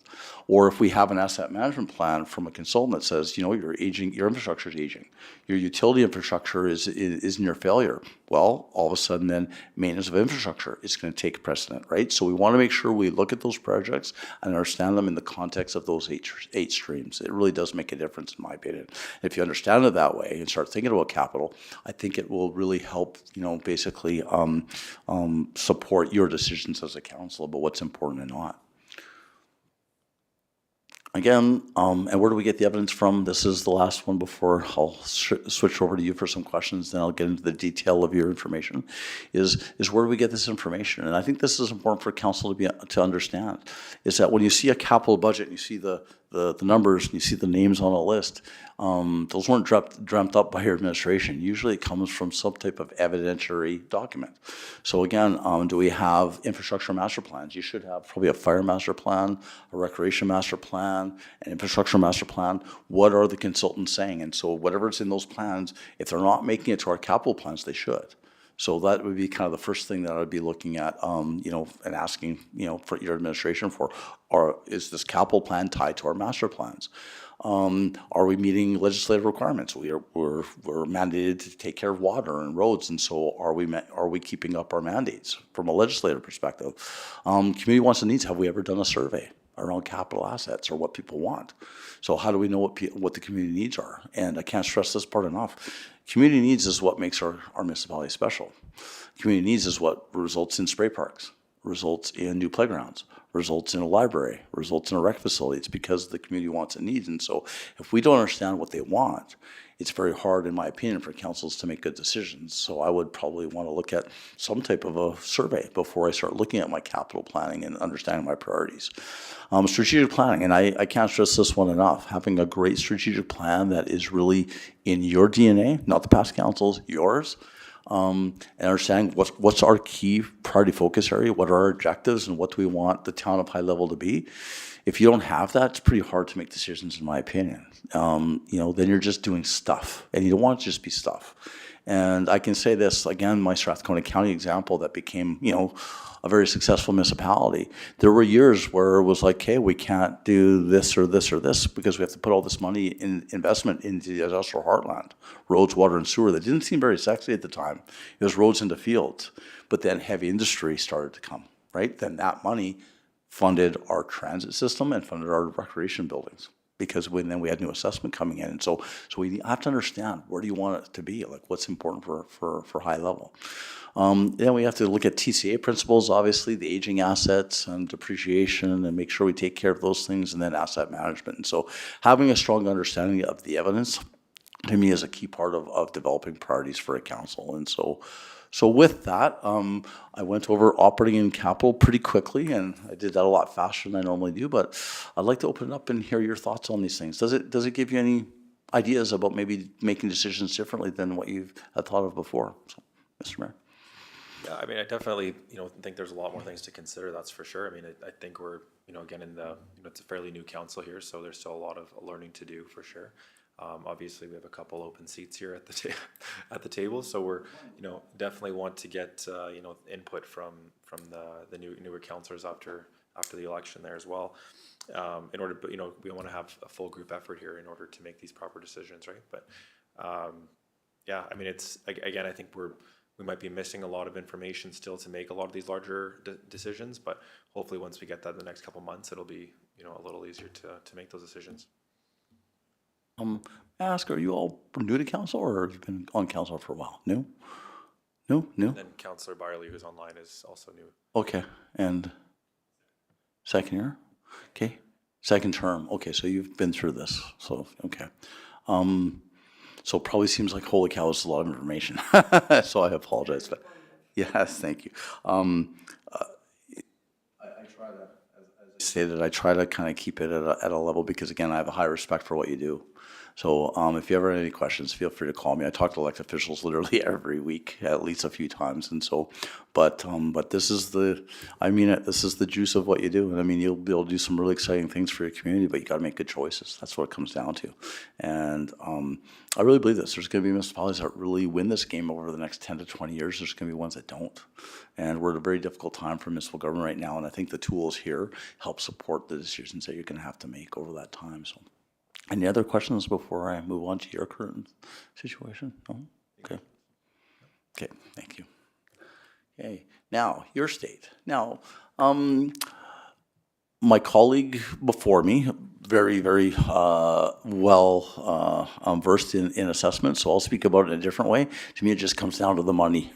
So, municipalities make money basically in a number of ways: fees and charges, utility rates, and through assessment. And so I did a little bit of work on your current assessment. So this is from your tax rate bylaw, and I want you to know one thing. When it comes down to your assessment mix, you are in an incredible position. Towns in Alberta typically have, if they're lucky, 80-20. That means 80% comes from residential, 20% usually comes from commercial, and they have very little M&E or industrial. 90-10 is the case in many municipalities. If you can get 70-30, you're very fortunate. You're at 45-55, which is very, very rare for a municipality of this size. So that is a good thing. That's a very strong financial position. So you're strong from a financial perspective. What that means is that the residents that live here aren't paying the full freight, basically, for everything that you do. You have a good mix of commercial and a good mix of industry. The other thing that I noticed too is that in Alberta, we have what's called a split rate, which means under the Municipal Government Act, you can charge business 5 times more than you can charge residential for the same amount of assessment. Now, there's challenges with that, but the rationale behind it, and the most simple rationale is this, is that people wonder, well, why does business pay more than a resident? Business gets to write off their taxes against their income where you don't. So that's one of the biggest reasons, is that they have an advantage in that they write it off. And they also get an advantage of generating income because they're living in, or their residence is in the town. And so they're gaining some economic benefit from being here. That said, it's also very, very challenging to raise that split rate because, again, you want business to be here. You want to attract business. So you have to always consider that relationship with business. Now, I've worked with business with many municipalities, and they've been willing to move that rate a little bit if it means something good for the community, but you have to engage business before you do it. I would never recommend just raising or changing that split without having an engagement with your Chamber of Commerce, without talking about business, and having a rationale of why. And so if it was for something like, okay, we're going to raise the split rate because that money's going to go into investment for a new facility that would attract people here or bring more residents, which will support business, then they would probably say, yeah, it's not a bad thing to grow our community. But other than that, it can be very challenging. And so you want to be aware of that. But long story short, you're in a very strong position financially. The other thing too, what you see there is you see assessment, and that's time your tax rate. Your mill rate, just so you're aware, is pretty average for the province. So you're not on the high side, you're not on the low side either. You're right kind of in the middle. There's, for a town of this size, there's some around the 8, 9, but there's also some around the 12, 13. So you're right in the middle, and so you're not bad from a taxation perspective. You're actually quite reasonable. So from a full taxation perspective, that $7.2 million for a population of about 4,000, you're on the high side, actually, and that's a good thing. That gives you financial capacity to do great things for your community if you make decisions properly. I'm working with many municipalities right now that have a population of about 3,000 to 4,000, and many of them, their taxation is around the $3 to $4 million mark. So because of your advantage in your non-res and your M&E, you actually have a very strong financial revenue position, just so you're aware, okay? It's a good thing. That's a bit small maybe to see. This is a bit of a balance sheet analysis and an income statement analysis.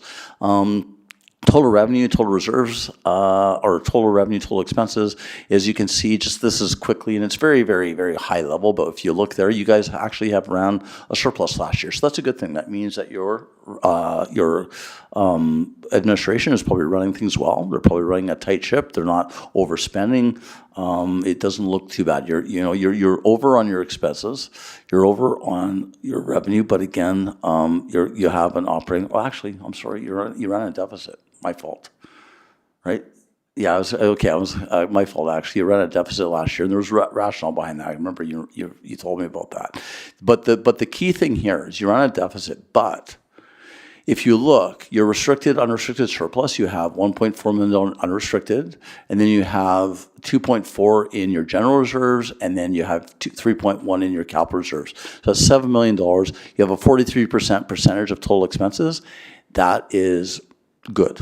That's really good. So an average for municipalities, many have much lower than that. If you're at 30%, you're in pretty good shape. So from a reserve perspective, again, you're pretty healthy. You're very healthy. The thing I also like about the way that it showed up on your financial statements is that you actually have unrestricted, which is basically general things that come up that are rainy day stuff, just like in our personal life. We have a bank account. I mean, my car might break down or something like that. I need to fix it. Municipalities are the same. That's a pretty decent amount of money to have in unrestricted, and it's the right thing to do. But you also have strong restricted reserves, which means that through policy, you're planning ahead. So you have restricted, which means that they're restricted for replacing your vehicles, fixing your roads, fixing your utility, whatever it might be. So those are good things. So you have a strong policy tied to restricted general reserves. Now, it could be improved. I've looked at it. It's old, and I think it's more because of the discipline of your administration that's handling things better than anything. But again, I think the policy can be updated. But on the most part, not too bad. And then finally, you have good capital reserves. Not too bad, 3.1. Now, I'll say this. Capital can always be better. I can guarantee you this, even though you have $3.1 million in capital reserves, you're short. And why I say that is every municipality in Canada is short, which means that we have asset management issues. A lot of our infrastructure in Canada was built in the 60s, 70s, and maybe even early 80s, and it's aging and getting old, right? And so that's an issue. And so this is an issue we have in every municipality, so don't feel it's just you, but that's probably a little bit low compared to what we probably want. One of the things that some municipalities have done, and you're not doing it now, but it's one thing that some have taken on, is amortization. Everybody knows what amortization depreciation is. Some municipalities are actually funding their amortization depreciation, and they've actually got a tax increase that they've slowly put in over time so that they have an operating transfer from the budget that's equivalent to their amortization, and they're using it to help fund their capital plan. So it's actually a methodology that I recommend to every one of my clients. We did in Strathcona County. It took 15 years, but with small tax increases over time, we're able to get enough of a contribution to fund our annual capital maintenance, and now our maintenance is taken care of. But it's a strategy that you might want to think about. But for the most part, like I said, your reserves are in good shape. From a debt limit perspective, total debt limit is $28.4 million. And just so you're aware, under the MGA, if you see up there, your total revenue is 16.4, roughly, with a few exceptions, your debt limit is 1.5 times your revenue. That's the rule under the Municipal Government Act. And so you have $28 million in debt. You currently have outstanding debt of $1.6 million, and that is incredibly good. You have a very low debt ratio right now, and that's, again, very strong. You're very strong financially, I have to say that. Again, tangible capital assets, book value, and your amortization, this is pretty normal.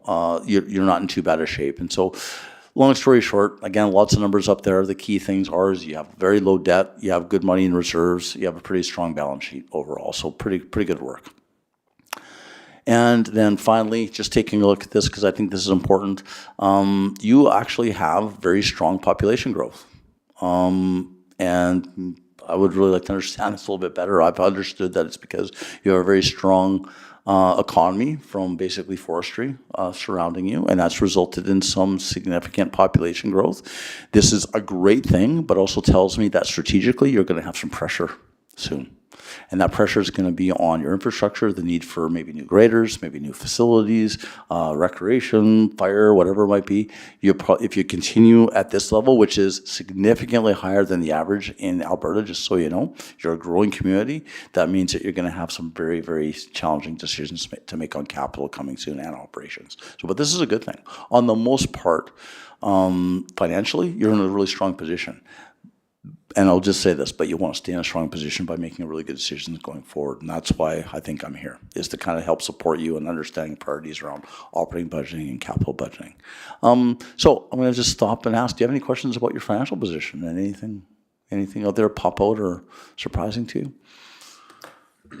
I mean, I think the only thing that surprises me is the $1.5 million deficit. I didn't know about that, but that's quite interesting. One thing I want to state, I feel bad by putting that up there because one of the things, this is a very high level analysis. There might be something within the financial statements, and maybe Ryan and Ed are online because they've been looking at maybe even more closer than me, that could be a misleading number, right? Because I just took it off the financial statements without doing any analysis. There might be a very good reason for it. Okay. So don't think that. Jump in if you guys can hear me. Yeah, I can hear you, Ryan. Good. Okay, perfect. Yeah, so one of the things that's really tough about looking at a budget versus actual from the financial statements is the financial statements include amortization.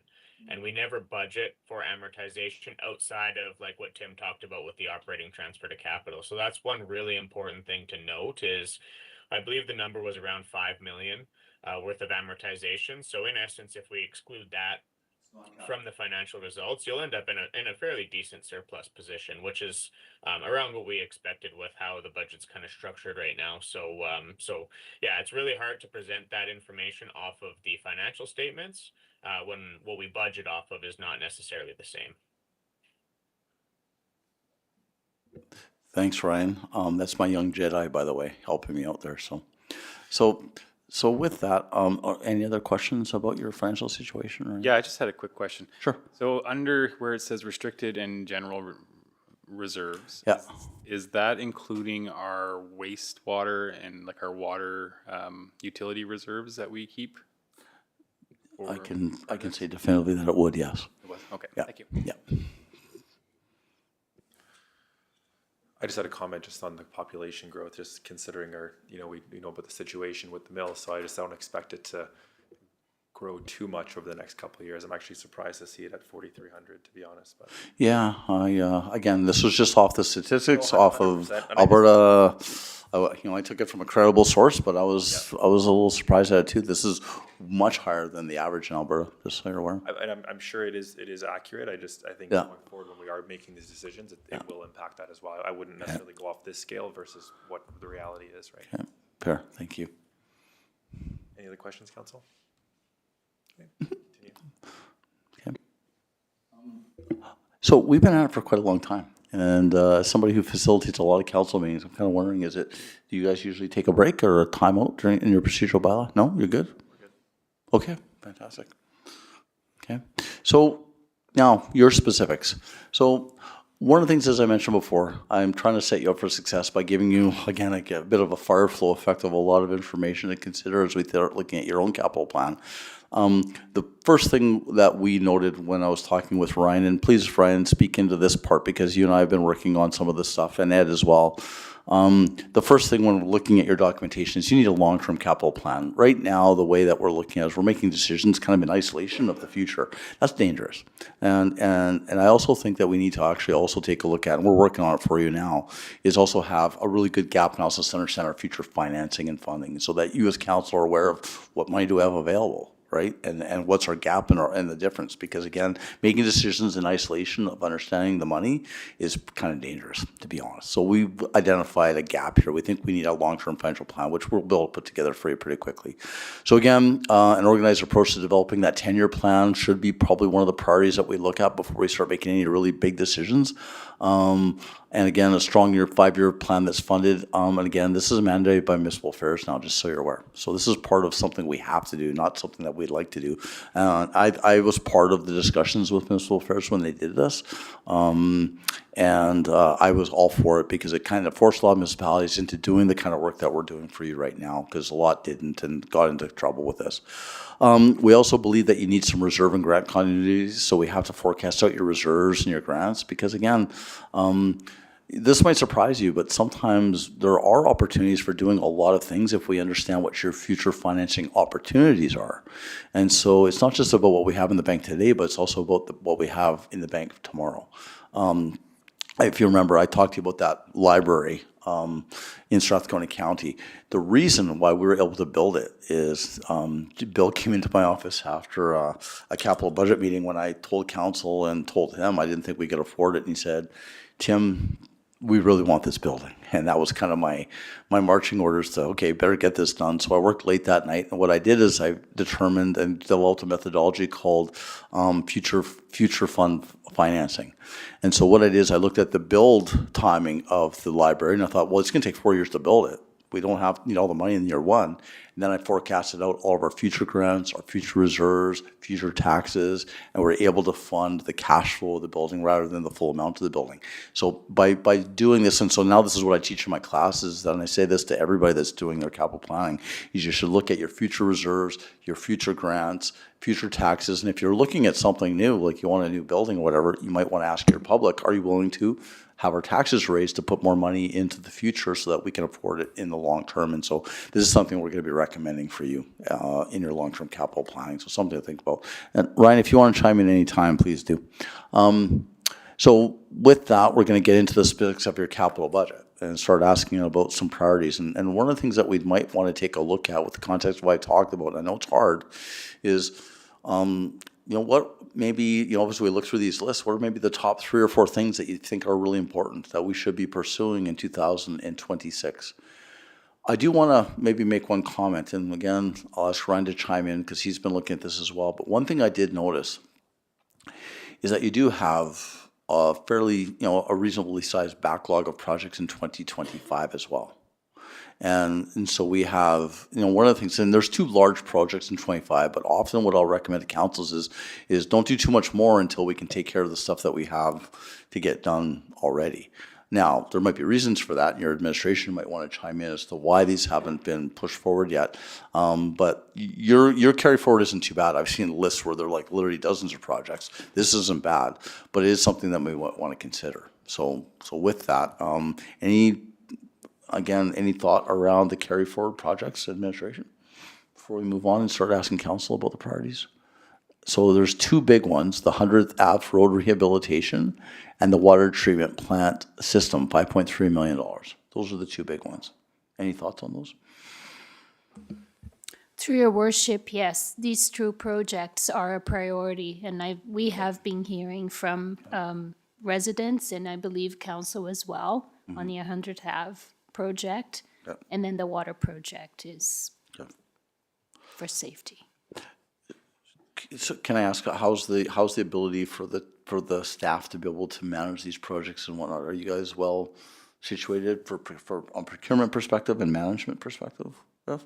Through your worship, currently we are not. You're not, okay. So that's a very important consideration for council as we move forward with new capital, because if we add to the backlog of the work that you already have, it's going to be very difficult. And this is where we start to disappoint councils, is when we start adding things to the pile and we can't get them done. So there has to be consideration of that as we start looking at the future priorities. Okay.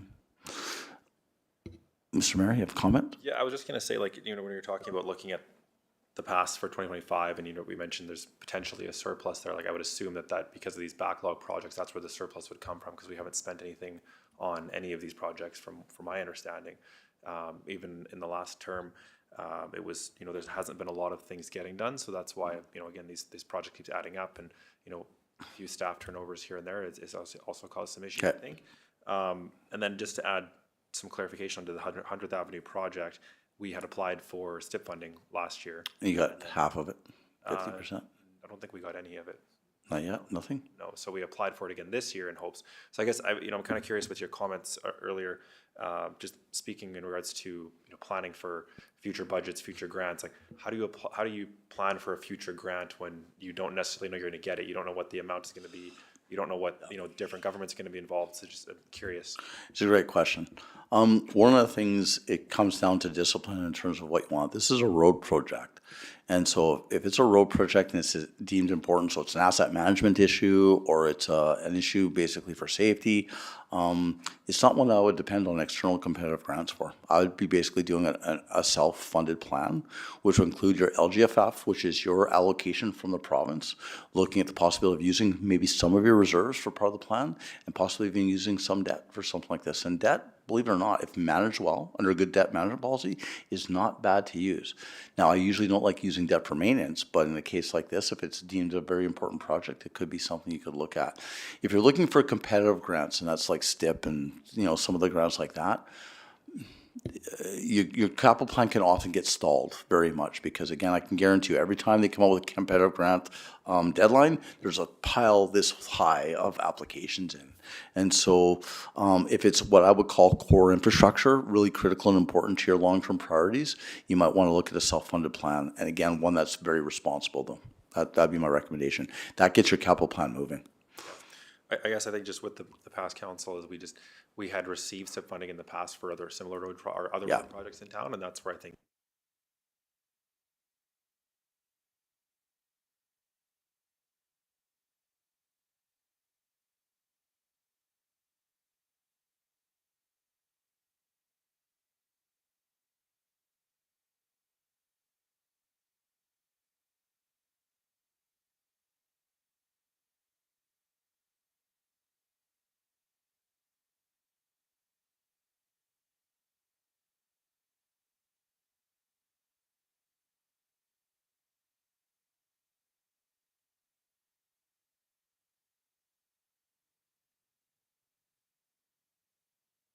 Any comments on that? Because we work on this stuff all the time. What do you think? Did you fall asleep, Ryan? I'm just kidding. Maybe you can't get through now, but Sorry, we can't hear you There guys was an right issue now. with the, Oh. yeah, we can't hear you guys. okay, don't worry about that. Okay, but yeah, that would be my recommendation. If that's what's holding these projects up, I would strongly recommend that we probably come forward with a financial plan.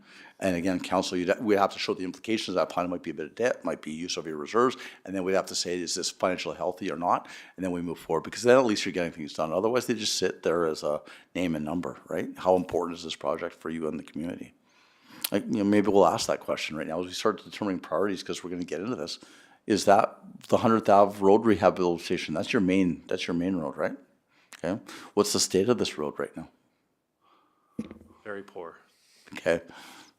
Okay. So this is a big priority then. And along with not just Yeah. the roadway though, it's the sidewalks and the street lights and stuff as well. It's basically improving the It's a safety, beautification project. but as well? also the safety of downtown. Okay.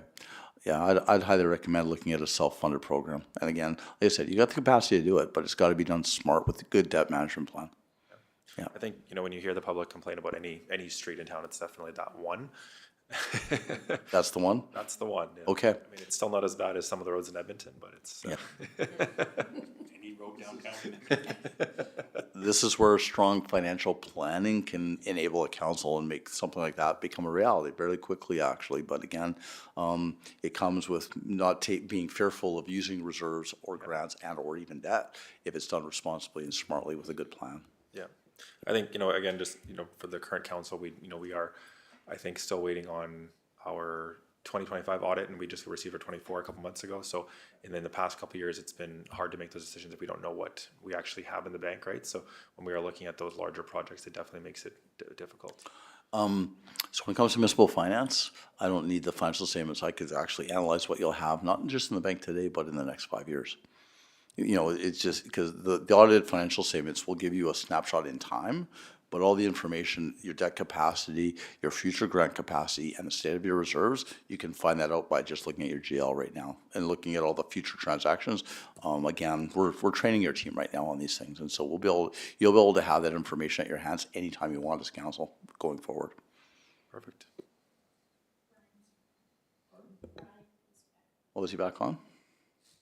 Ryan, one of the things that we were talking about was the development of financial plans in relationship to their capital plan. One of the projects that they have is the 100th Ave Road rehabilitation, the $4.1 million or $4.4 million. And what they've said is kind of stalled the project a little bit, is waiting for a STIP grant.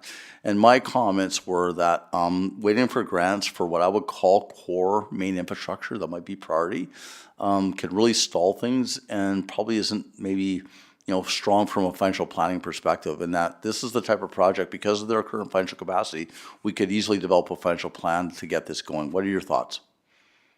Yeah, 100%. The one comment I'd make that I've heard from the province regarding the STIP grant is that I believe it's 3 times oversubscribed at this point. So 1 in 3 applications is getting approved, and if you've been approved in the fairly recent past, it's your chances are very, very minimal when it comes down to it. So planning for STIP money is almost a exercise in futility at this point in time. But yeah, no, when it comes down to it, funding a 4.5 million, or even if we include the underground utility works into it for another 1.5 million, like, we can find ways to do it. There's always ways to do it. Debt financing for something of this type of magnitude, especially if it's becoming a public safety issue, and even if it's a beautification thing, to tie it into there as well too, is, in my opinion, we want to use debt to fund the intergenerational equity. So things that are going to last for a long time, and that's how we fund those types of things. So yeah, no, again, the big piece of this that I wanted to get out of just listening in even today was, what are you guys looking at? What's the priorities, and what do I need to fund for you guys, basically? Because if we find out what the priorities are and what the projects are that we want to get done, that's what we need, right? Thanks, Ryan. And I think what Ryan's saying there, if we can, I mean, again, we want to make sure that you feel comfortable this evening, giving us some priorities that we can develop a financial plan for with you, but at the same time knowing that you can change anything you want at any time. Again, we would come forward with, here's our recommendations based on the priorities that you set with a reasonable plan. And if you feel, well, no, we don't like that priority anymore, we want to change things, and we're always open to changing things, again, up until we finalize the capital budget. But on something like this, there's future LGFF. We could leverage that. You could leverage debt. There's all kinds of things that we could do to make this project happen. So if you're saying that's a priority, and I'm hearing that it is, then I think that one is one that we'll probably put into the plan, and we'll start developing a funding plan for you if you're okay with it. Thoughts? I think that's a good idea. I mean, especially even I personally, I mean, I guess with the rest of council, I think it's obviously something that people talk about a lot, and I think it is a huge priority. I just think when we're looking at it now at a fully funded through the municipality, I think we might need to look back at the plan again just to make sure that's exactly what we want, because I do think there might have been a lot of wants versus needs in that scenario. Obviously depending on the STIP funding there, we'll try get a bit more out of this if it's going to be half funded by the province.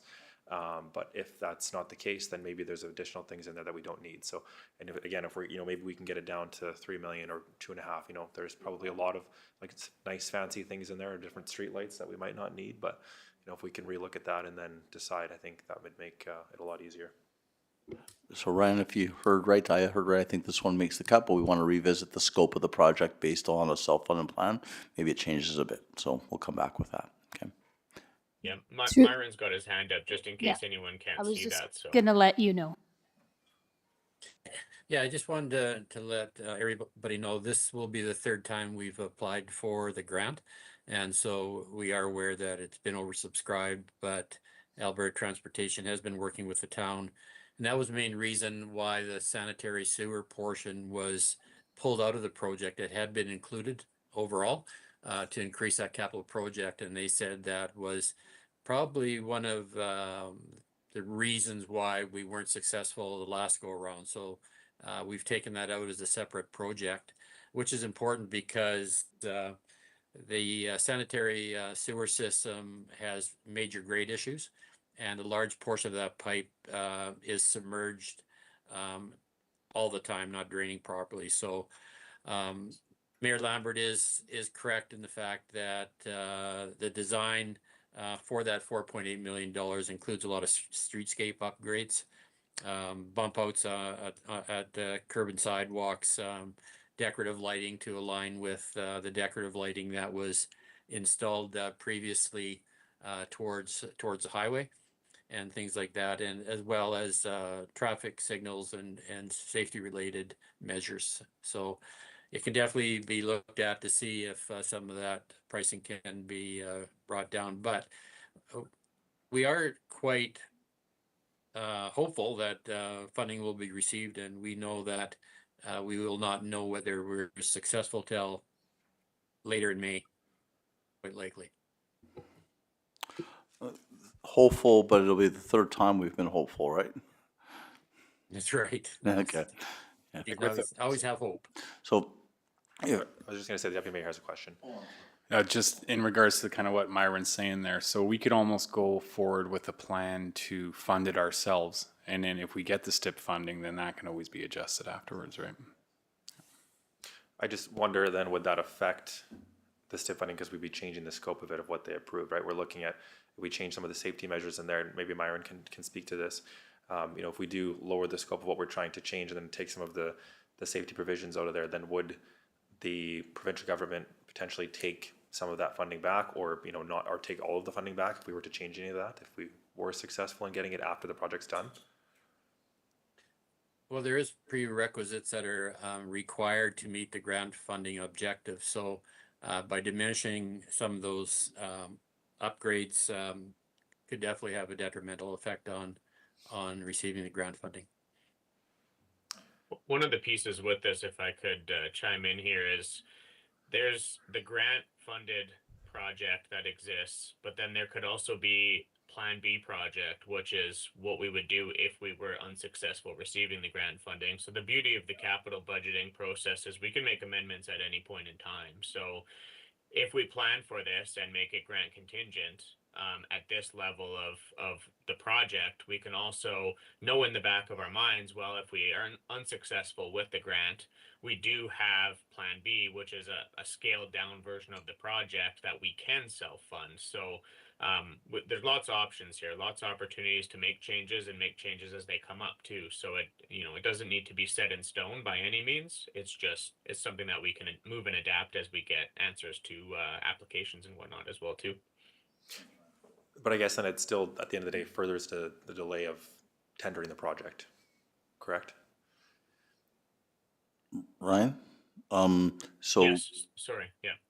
so if I may understand the question better, the fastest way to tender the project's gonna move is to basically, as Ryan said, have Plan A, which would be self-funded. We proceed with basically what council would deem as a reasonable amount of scope and, depending on your appetite for funding. And then Plan B would be what would happen if we got the STIP grant, then that would add on basically the extra things later. So we'd be able to move quickly on making the project happen. If you want to wait till the STIP grant comes in, if it comes in, then the whole project's basically on hold until that occurs, if that's what you're asking. Similar, I guess, but I understood what he said differently. What he was saying was that we move ahead with as if it was funded by the grant, and then if we don't get it, then we scale back. Which to me, if we're from a tender perspective, if we're sending that out there, trying to get that built at this scale, but then, oh, well, actually, we're not getting this grant, then we have to scale down. That's not, I don't think, the proper way to tender that project. I don't think that would. Is that what you intended, Ryan? Because I would agree with the mayor. Yeah, that's what I mean is, when it comes down to it, if the project is going to be grant funded, if it needs to be, meet the criteria, we want to have whatever we can get into it, obviously it has to be grant funded. So we need to know the answer of whether we're going to get the grant funding or not. If we're not going to get the grant funding, and also we can't start on the project ahead of receiving an approval on the grant funding when it comes down to it too. So what the Plan B would be, what would we do in the case of not receiving the grant funds? Do we go ahead with the project? How do we fund it? What level of project do we want to do? And how do we go about it? Because realistically, I mean, we can tender out a project right now, assuming that we'll get the grant funding, but that's sort of not the way we like to do business, especially with the construction companies, because once you do that once or twice, they start to stop bidding on your projects. That was my concern. Yeah. The one concern that I have about this is, again, from a capital planning perspective, having a project that the public are seeing that you're making decisions on, and this would be the third year now because we've waited 3 years waiting for the STIP funding. At some point, we would probably want to ask council, how large is this priority? Is this one of the top priorities? If it is, then we may recommend that you go with a self-funded plan. That the realistically getting the grant may not be realistic if you've been turned down 3 times. And if you want to make this project happen and you feel it is one of your top priorities, then we would come up with a self-funded plan and recommend let's move forward. Like our major problem up here with any large scale project is the mobilization. And I mean, if we don't have a project out for tender before June, like the chances of it actually happening is slim to none during that calendar year because our construction season is so short, right? So I understand what you guys are saying about the self-funding. To me, it seems to make more sense to go about it that way. But like the mayor was saying, it would almost be nice to see us reimagine this project into 2 different stages. So, you know, plan A would fit within the STIP funding as the things we would need to have in place, right? And then it's tendered as, okay, well, the project may expand to include these extra planters or these, you know, beautification items. So I'm wondering if that might almost be the better way to go. I think, so if we're gonna reimagine the project, I'm not sure, was the project scope, was it done by an engineer and an architect? They come forward with all that? So reimagining the project, we'd have to check and see if we can even reimagine the project in time for this year's tendering process. Because again, I mean, and again, that's 3 years old now, right? So the plans, so. 2024, and then they adjusted it when did we have that presentation? Was it last fall? Yes. Sorry, go ahead, Myron. I was just going to say the project could be tendered in 2 parts because the underground sanitary sewer work has to be done first anyway. So that could be tendered on the assumption that it's going to be self-funded anyway. And while that work is being done, it would be known whether we were successful in the grant funding, and the tender could be set up that it would just automatically roll into the surface works after the completion of the underground. And I think the timing would quite likely align with knowing whether or not we were successful in the grant or whether the whole project had to be self-funded. My experience is if you rip up a road and put the utilities in, you gotta rehab the road, which would mean the other part would have to be done. So I'm not sure. But if we didn't get the STIP funding, we would know by that time. Okay. So then we could just adjust it to what we can afford to do Gotcha. with our own funding. Okay. I guess the question would be this, is if this is and I think it just comes down to this, if this is something council believes you'd like to see happen for the 2026 capital budget, we have to move real quick. I think that's the key thing that we're probably looking at here. That would mean like a rescope. We'd have to look at the phasing. We can do it, but we'd ask council, if you think this is something we should do, then let's do it. I mean, we just need to hear that tonight. Yeah, I think that's, it's been going on. This is our 3rd year going on to it, so I think it is a huge priority for us. Again, like my concern is the same as yours, is the timing. Yeah, it's gonna be tough. Trying to be realistic about it. I'm not sure that's a possibility for this year, but we also did that last year and the year before. So, sorry, Oh, sorry. What I would request is probably Myron, me, Viv, and Brian and my gang get together. We talk about what we can do with this over the next couple of days. We'll get back to council right away, like within the week, and say, yeah, so we think we can hustle and get the new scope and the funding plan done and get everything ready for this year. If we don't think we can, then we'll let you know within probably a week and just say, oh, yeah, this is going to be a 2027 project. Okay. Will that be fair? Can council agree on that? Yeah. Okay, good. On water treatment plant, 5.3 million. Where are we at with that? Is that a project moving forward already to carry forward? Through your worship, yes, we were just waiting for reporting from WSP on treatment options Okay. for the water plant, and I believe we will receive this in April, mid-April, Okay, and then that will inform us how we're going to move forward. okay. So We received grant. We were successful in securing were a grant. successful? Yes.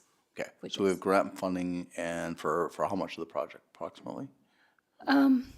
Through your worship, Myron, can you chime in? Do you have those numbers? Yeah, the Alberta Municipal Water Wastewater Partnership funding is about $3.4 million. So the plan is okay. to adventure Okay. 2.33 Good. million. Sorry, go ahead. Okay, 3.4 million, I'd say it's a go. So we would build this, so we'll build a financial plan around that. So those are two projects that we're going to, one's tentative, us getting back to council. The other one seems like it's one that's gonna be moving. Yeah, I don't know if, I guess just from some background information on that, like we were still waiting to see the full potential of that, if that project would actually work for us, because I don't think we were given the proper information in the past. So before we move ahead with that, I think council would like to get that information. Through your worship, that's the report we're waiting for. Yeah, Yes, exactly. and then we'll That's- come to council, and then that will inform us and how council will give direction on how we'll move forward. Yeah, that's essentially what I was saying, so that we don't decide a number on it tonight. Okay. I think that probably the number two that would be for everyone currently, would be the pool. The R.A. Walter Memorial, Aquatic Center. It's right at the top of the list there, Which one? The, under, Go back a slide, Tim. community It's in community services. services section. this isn't working again.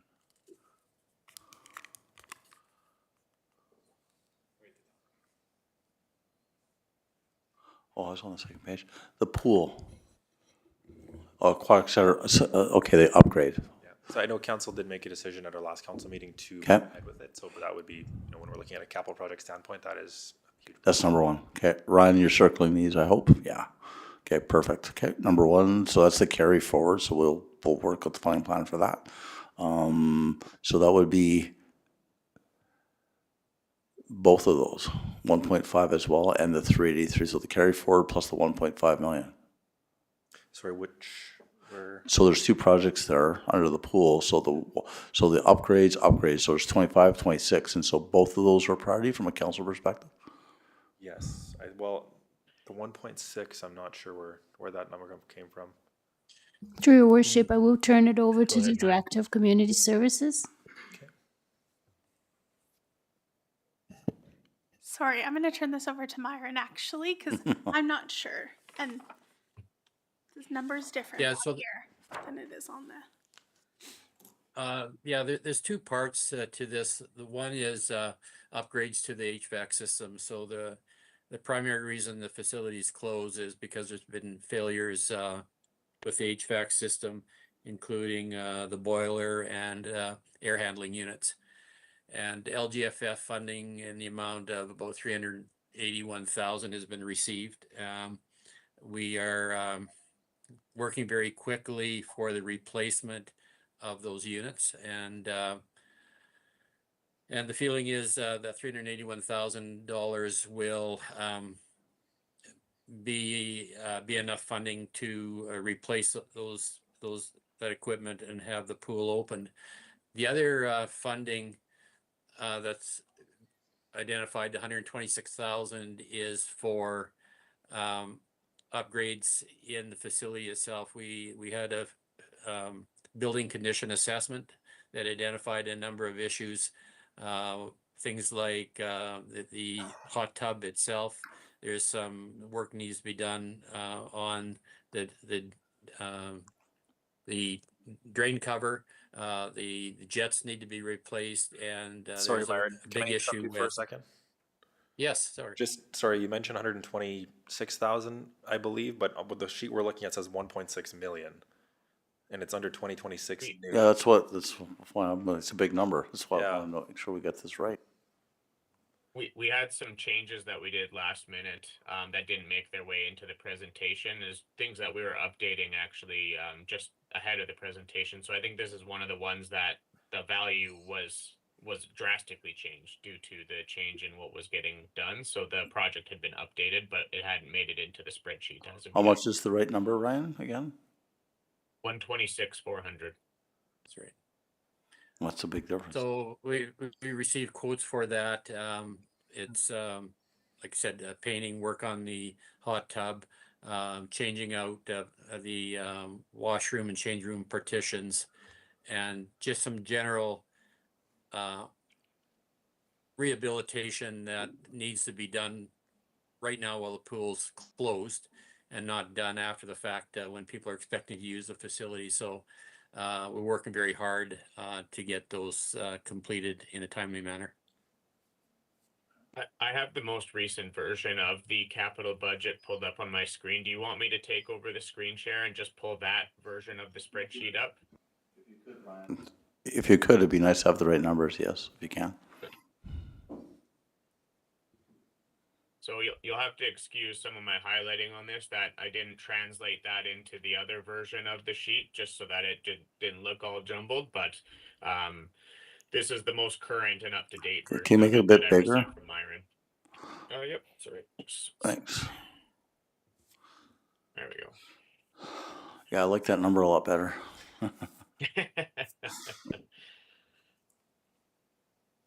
So one of the things if I can jump in a little bit here is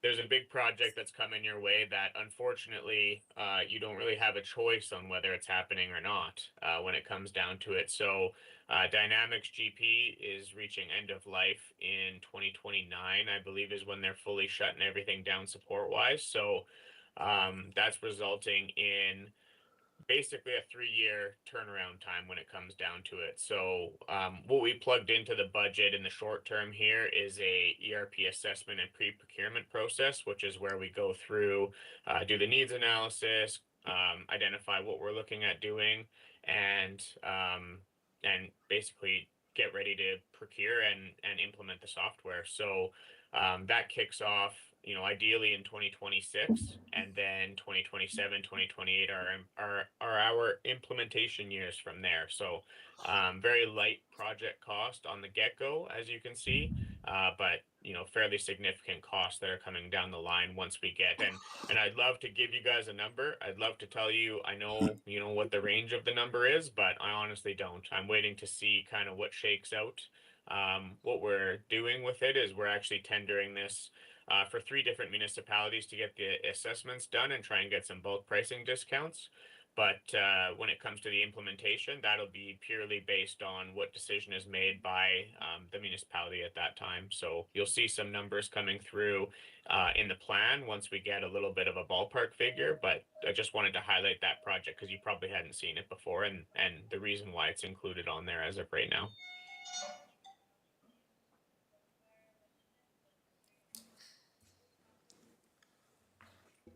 Thanks, Ryan. Okay, so right now, just stepping back from it, we've got the priority, which would be the Main Street priority. We're looking at the pool is a priority.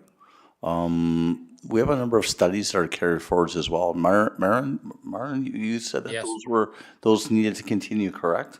Is there anything on there that is something that would be pushed forward, or are they all still kind of a go? What are your thoughts?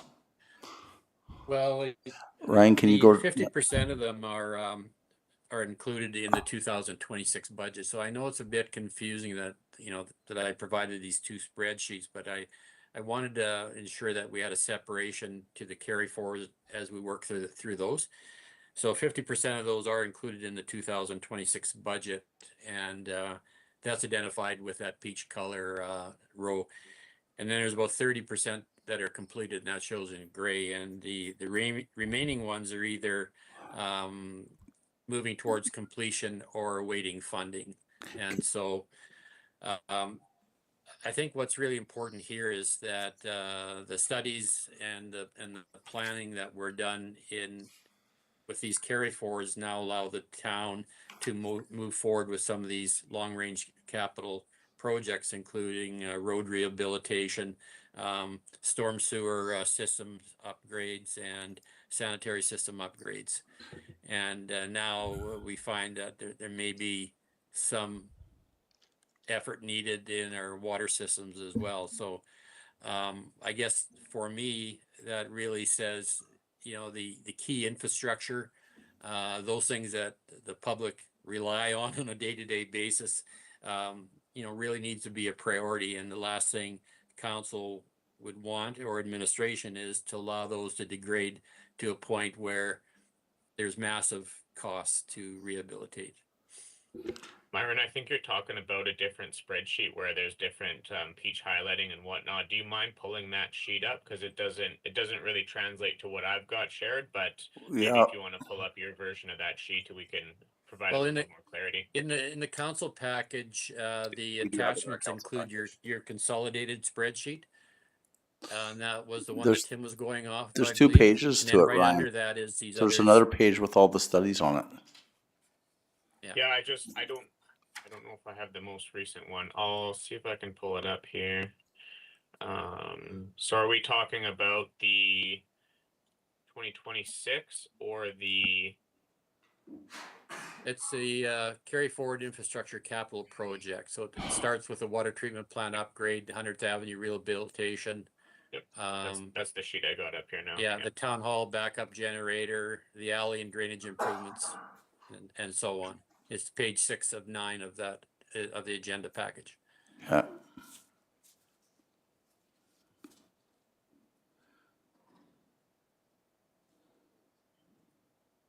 So these are kind of what we started to utilize for creating the 2026 consolidated budget. So obviously, you know, the vast majority of the details included in here, and I was really happy to see how detailed they were. There was a lot of information provided. So this kind of forms the backup for any of the projects that council wants to review and determine priority on. So if there's anything within this document that you know, there's further questions or clarifications that are required, then definitely feel free to point to anything. You're always bugging me how old I am, Ryan. Am I supposed to be able to read that from here? Just kidding. Not what's on the screen. No. No, okay. I guess the thing, just to kind of keep focus, and so again, we're supporting council with this, is the question I have is like, we're looking for kind of our main priorities and what's important, not important, and what we have is a number of studies in there, and you know, what I say, like what I have now is like, you know, the road is going, the pool is going, and we have a number of studies that are in the carry forwards, and again, you know, though you explained it very well, Marin, I guess the question I have is are these all, do they all have to go forward? Because if I look at them just from the sheet I have, Ryan, that you gave me today, I'm looking at about $1 million or at least $900,000 worth of studies. Yeah, so Tim, council just over the last 6 weeks or so have approved the Trails and Active Transportation Plan. Okay. They've improved the stormwater master plan, Okay. the sanitary sewer master plan, and the Okay. roads master plan. Okay. Sorry, those were from a couple years ago too, Myron, is that correct? Like we had just accepted them and then Okay. we had to adjust them. Yeah, that's right. That work has been ongoing. Some of them go back 3 or 4 years, but they've just been finalized and brought forward to council for adoption. And Yeah. so now that gives us the tools to move forward with the recommendations out of those plans. Okay.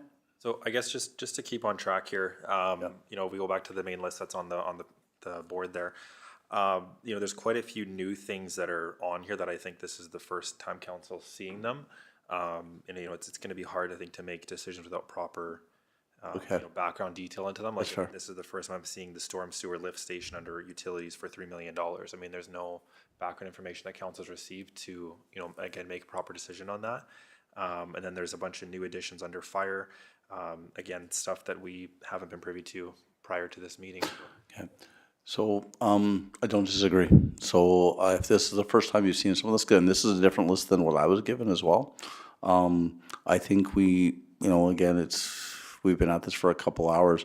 How would you like to proceed? Again, this is something that, you know, shouldn't be done like really like in a day or two or like a couple hours. It's something that we want to make sure that you have the information, you can reflect on it. We can come back and spend another day with you.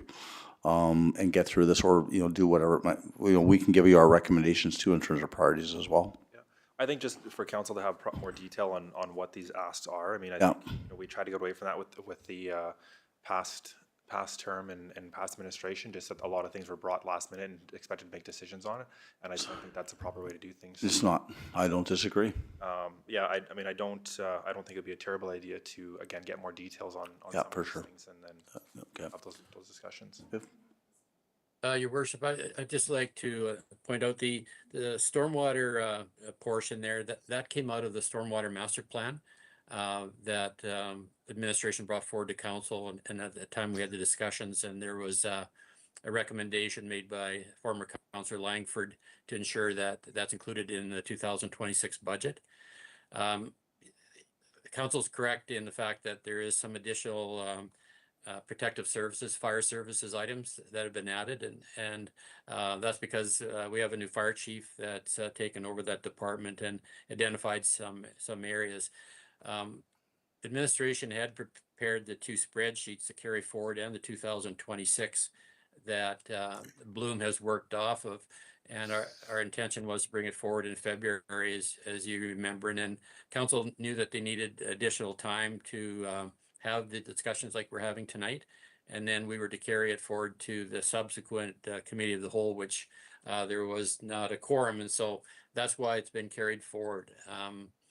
And the purpose tonight is to provide any information that council would want. And I do realize that it does take a lot of time, and we've witnessed that from these important projects that we've already discussed. And administration would be more than pleased to provide any background information that council or Tim or Ryan would require.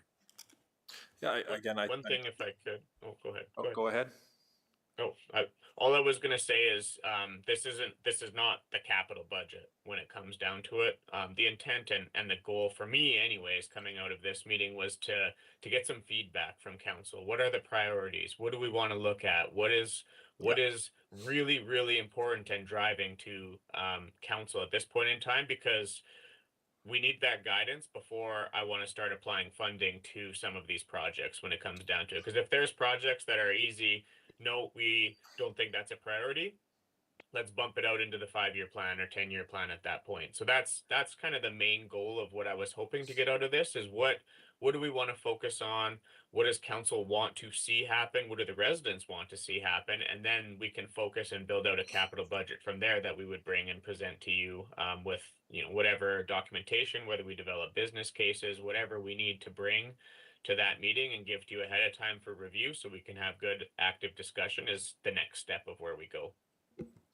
Sorry, I mean, I guess I'm just used to seeing more detail when we are, again, looking at these asked by any of the departments. I mean, but if that's, I think, is going to change our priorities when we don't know if it's, whether we look at fire services, look at the gas monitors, that's probably the smallest one there. But just as an example, I mean, is it a life or death situation that we need those? Like, are the ones we have completely failing? That's, I think, a big discussion that needs to be had when it comes to any of those pieces of equipment. So, and again, there's a $3 million straight line on the sewer lift station. But again, I would prefer more detail on it before we make these bigger decisions to understand our priorities. Go ahead. Through your worship, yes, I agree. The fire chief is here tonight. If you have any questions about the fire department items, he will be happy to answer your questions. Yeah, I appreciate that. I just think, again, when we're looking at these bigger budget items, we wanted to get away from this in the past, is just, actually getting the details on what's, why they need to be replaced, how old is the other equipment, what's the full scope of it, right? Like, there's a lot of different things with, the rest of council might not fully understand the fire service itself either. So again, that background information can go a long way. Yeah, so obviously we're not going to be able to go through all those items right now, but I just want to give some context on where some of this came from appearing on capital lines. So one of the things that I spent the first month doing is going through the operating budget and also doing an inventory of everything that we had versus expiry dates, standards, and things like that. So some of these items, for example, the PPE bunker gear, which are actual tangible capital assets, have been being paid for years through operating. So some of these things here are things that are being withdrawn out of the operating budget and moved over to where they likely are more appropriately placed in capital. So things like that are, you may see a difference, but there's also a reduction that corresponds with them in the operating budget. So just to give you some context, I can certainly go through this in more detail. No, and I don't think that's necessarily tonight. I think, in the background of things, that could have been provided in a report, I guess, to council, if that's, how we want to do it. I think that would be preferred. I do appreciate the work you're doing and what you've done there. But again, if, we had a spread or just a file in our package that said this is why we're doing this, I think it would have explained or answered all of council's questions, instead of having to go through it line by line, especially when you're looking at it, the public's perception as well. Deputy Mayor? So just just a high level overview here of the projects that I personally find that are important for our community.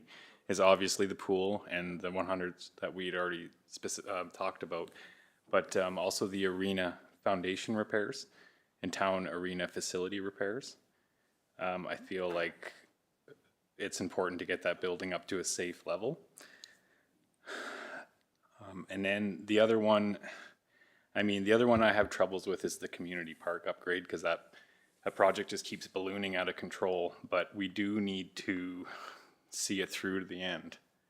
But I don't know that we do it in 1 year. Like, this may be something that we're gonna need to phase over multiple years. And then the next one that really jumped out at me was, actually, I had questions about the airport items, because is this something that is like the apron one rehabilitation? We obviously need to fix that piece. But some of the other ones, like the airport terminal main floor abatement, VCT abatement, just speaking with the mayor before the meeting, like those items, I was under the impression were going to be covered through insurance when it flooded. So if that's, because we're going to need to address that before it becomes a much bigger issue with mold and things like that. Through your worship, I was informed that this was not included in the insurance claim. It was not part of it. And then past administration did not consider undertaking this work at the time that the contractors are on site. And that's all the information I have. Okay. So really, yeah, those are my top choices for getting the next projects underway. I guess it's up to the rest, how they feel. Just to add on to the deputy mayor's comments there about the airport, are either of those eligible for ACAP funding, or do we need those to be eligible for ACAP funding? Like, is it a requirement to have that done? Your worship, apron one rehabilitation can be funded through ACAP. The seal coat are not eligible for ACAP funding. And just expand on the airport VCT tile abatement. After the carpeting was completed downstairs after the flood, there was a recommendation to replace the carpeting upstairs because it was original to the building and in very, very poor condition.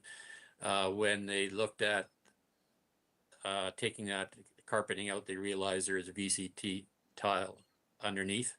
And so this is, the carpeting is in place, ready to be installed. The 48,000 is for the abatement process and getting the new flooring installed. Okay, so this is not for the basement flooding. No. Okay, thank you. Does the rest of council have any comments on priorities? I think we're kind of in agreement on the priorities. Sorry, I forgot one. The road rehabilitation, 300,000 that we had discussed previously, about having a proper road maintenance program moving forward. I'd like to definitely see that in the budget. Your worship, I just want to touch base quickly on the storm system, because through those planning exercises, we determined there was a number of recommendations that needed to be carried out, and they were prioritized. And our role is to identify those in the budget.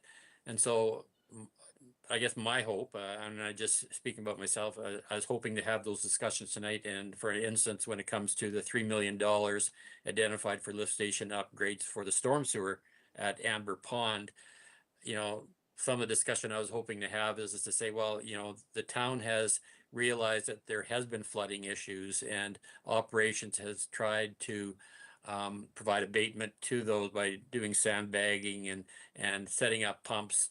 So something like that, the town has experienced those issues. Yes, it would be great to remedy those through those upgrades, but that's something that could be put down the road, because it's not a new problem. It's something that's existed and that's been dealt with. But the thing is, we want to identify that work should take place at some point in time. Is it a priority right now? No, it isn't. And in the spreadsheet that I provided, where I just provided what I feel are priorities, I think I had that as not as a number one priority, but something that needs to be identified and held in place till at some point where it could be funded. Thanks, Myron. I do agree. I would say it's probably going to be a priority for this spring, considering the amount of snow we have right now. But I would like to see that maybe carried forward to possibly next year, considering the huge price of it. I know it's going to be substantial compared when we're looking at everything else here, especially the road rehabilitation on 100th Avenue, and who knows what else might come up with those other studies that we're doing on the arena as well. So those are some of my concerns there. I just had a What question. was identified as a priority was the $97,000 for the storm sewer collection, the watershed analysis study. And that's the wetlands immediately to the north of Amber Ponds, which is putting stormwater burden through the town system, and looking at an analysis to have that redirected somewhere else so that it's not flowing through the town system. And that would quite likely defer the need to do an upgrade to the stormwater lift station. So there's kind of lots of metrics, and that's why it's important to have these discussions. Thank you. Myron, could I just ask something here in regards to that? When we're talking earlier about our reserves, like with our restricted capital reserves and general reserves, and I asked that question around our wastewater reserves, is it not a possibility for us to maybe have in the budget us adding extra funds to those reserves, so that say in 4 years we can take a larger bite out of the $3 million costs using these reserves? Oh, definitely. We are bringing the utility bylaw forward for council here in the near future, and part of the process we're looking right now if we're collecting enough fees to have additional funds put in the reserve to address some of these items. And an example would be the solid waste pickup. There should be monies over and above the expenses to purchase replacement bins as the town goes forward in subsequent years. And so we need to identify some of those, and that is a good source of revenue to help offset the cost of these capital projects. Thank you.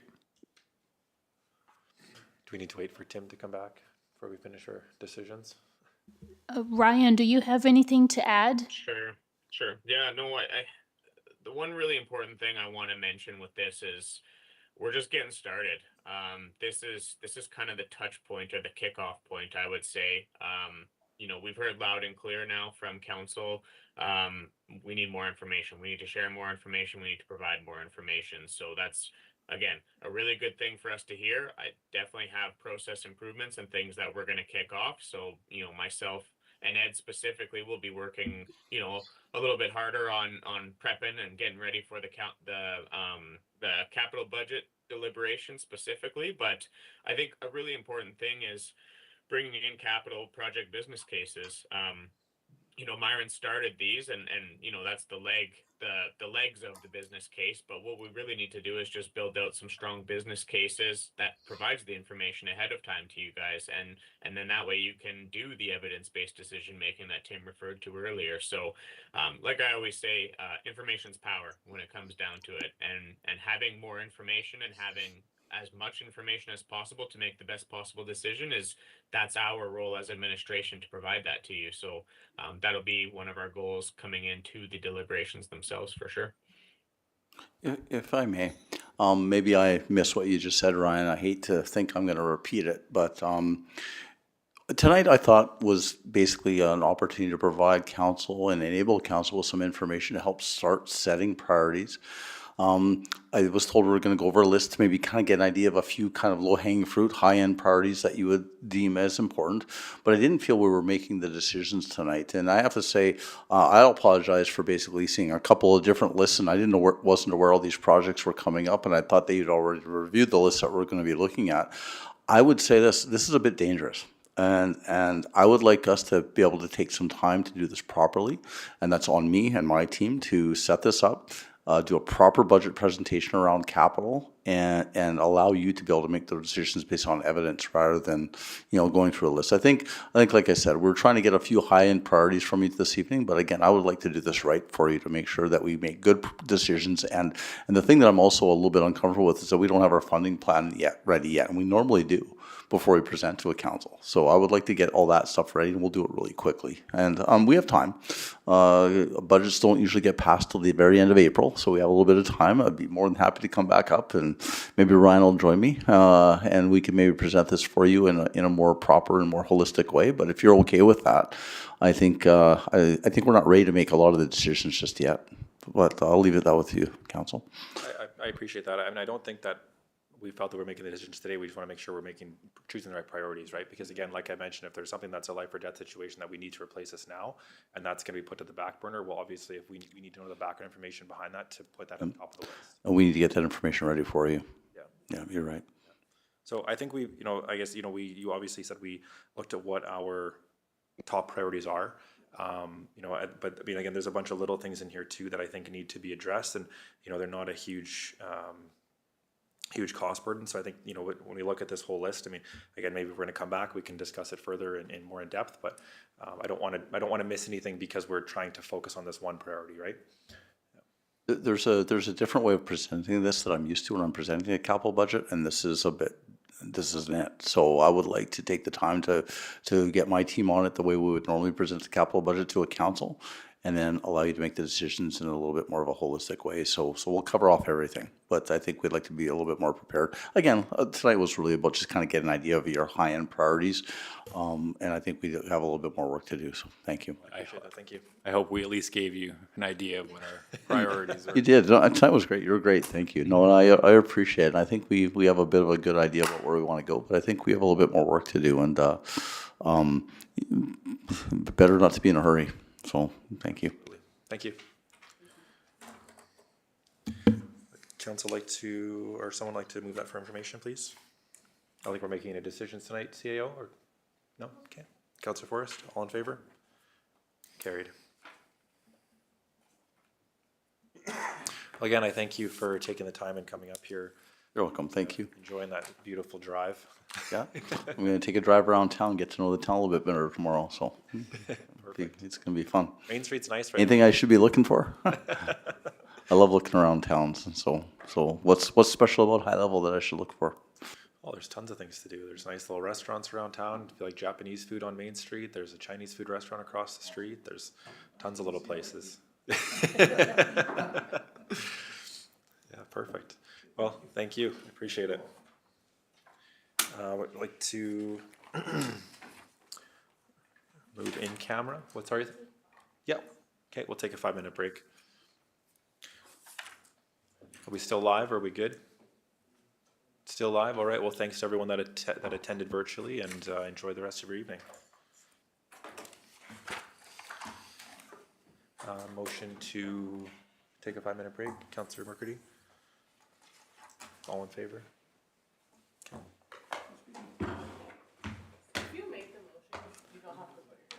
What's that? Yeah.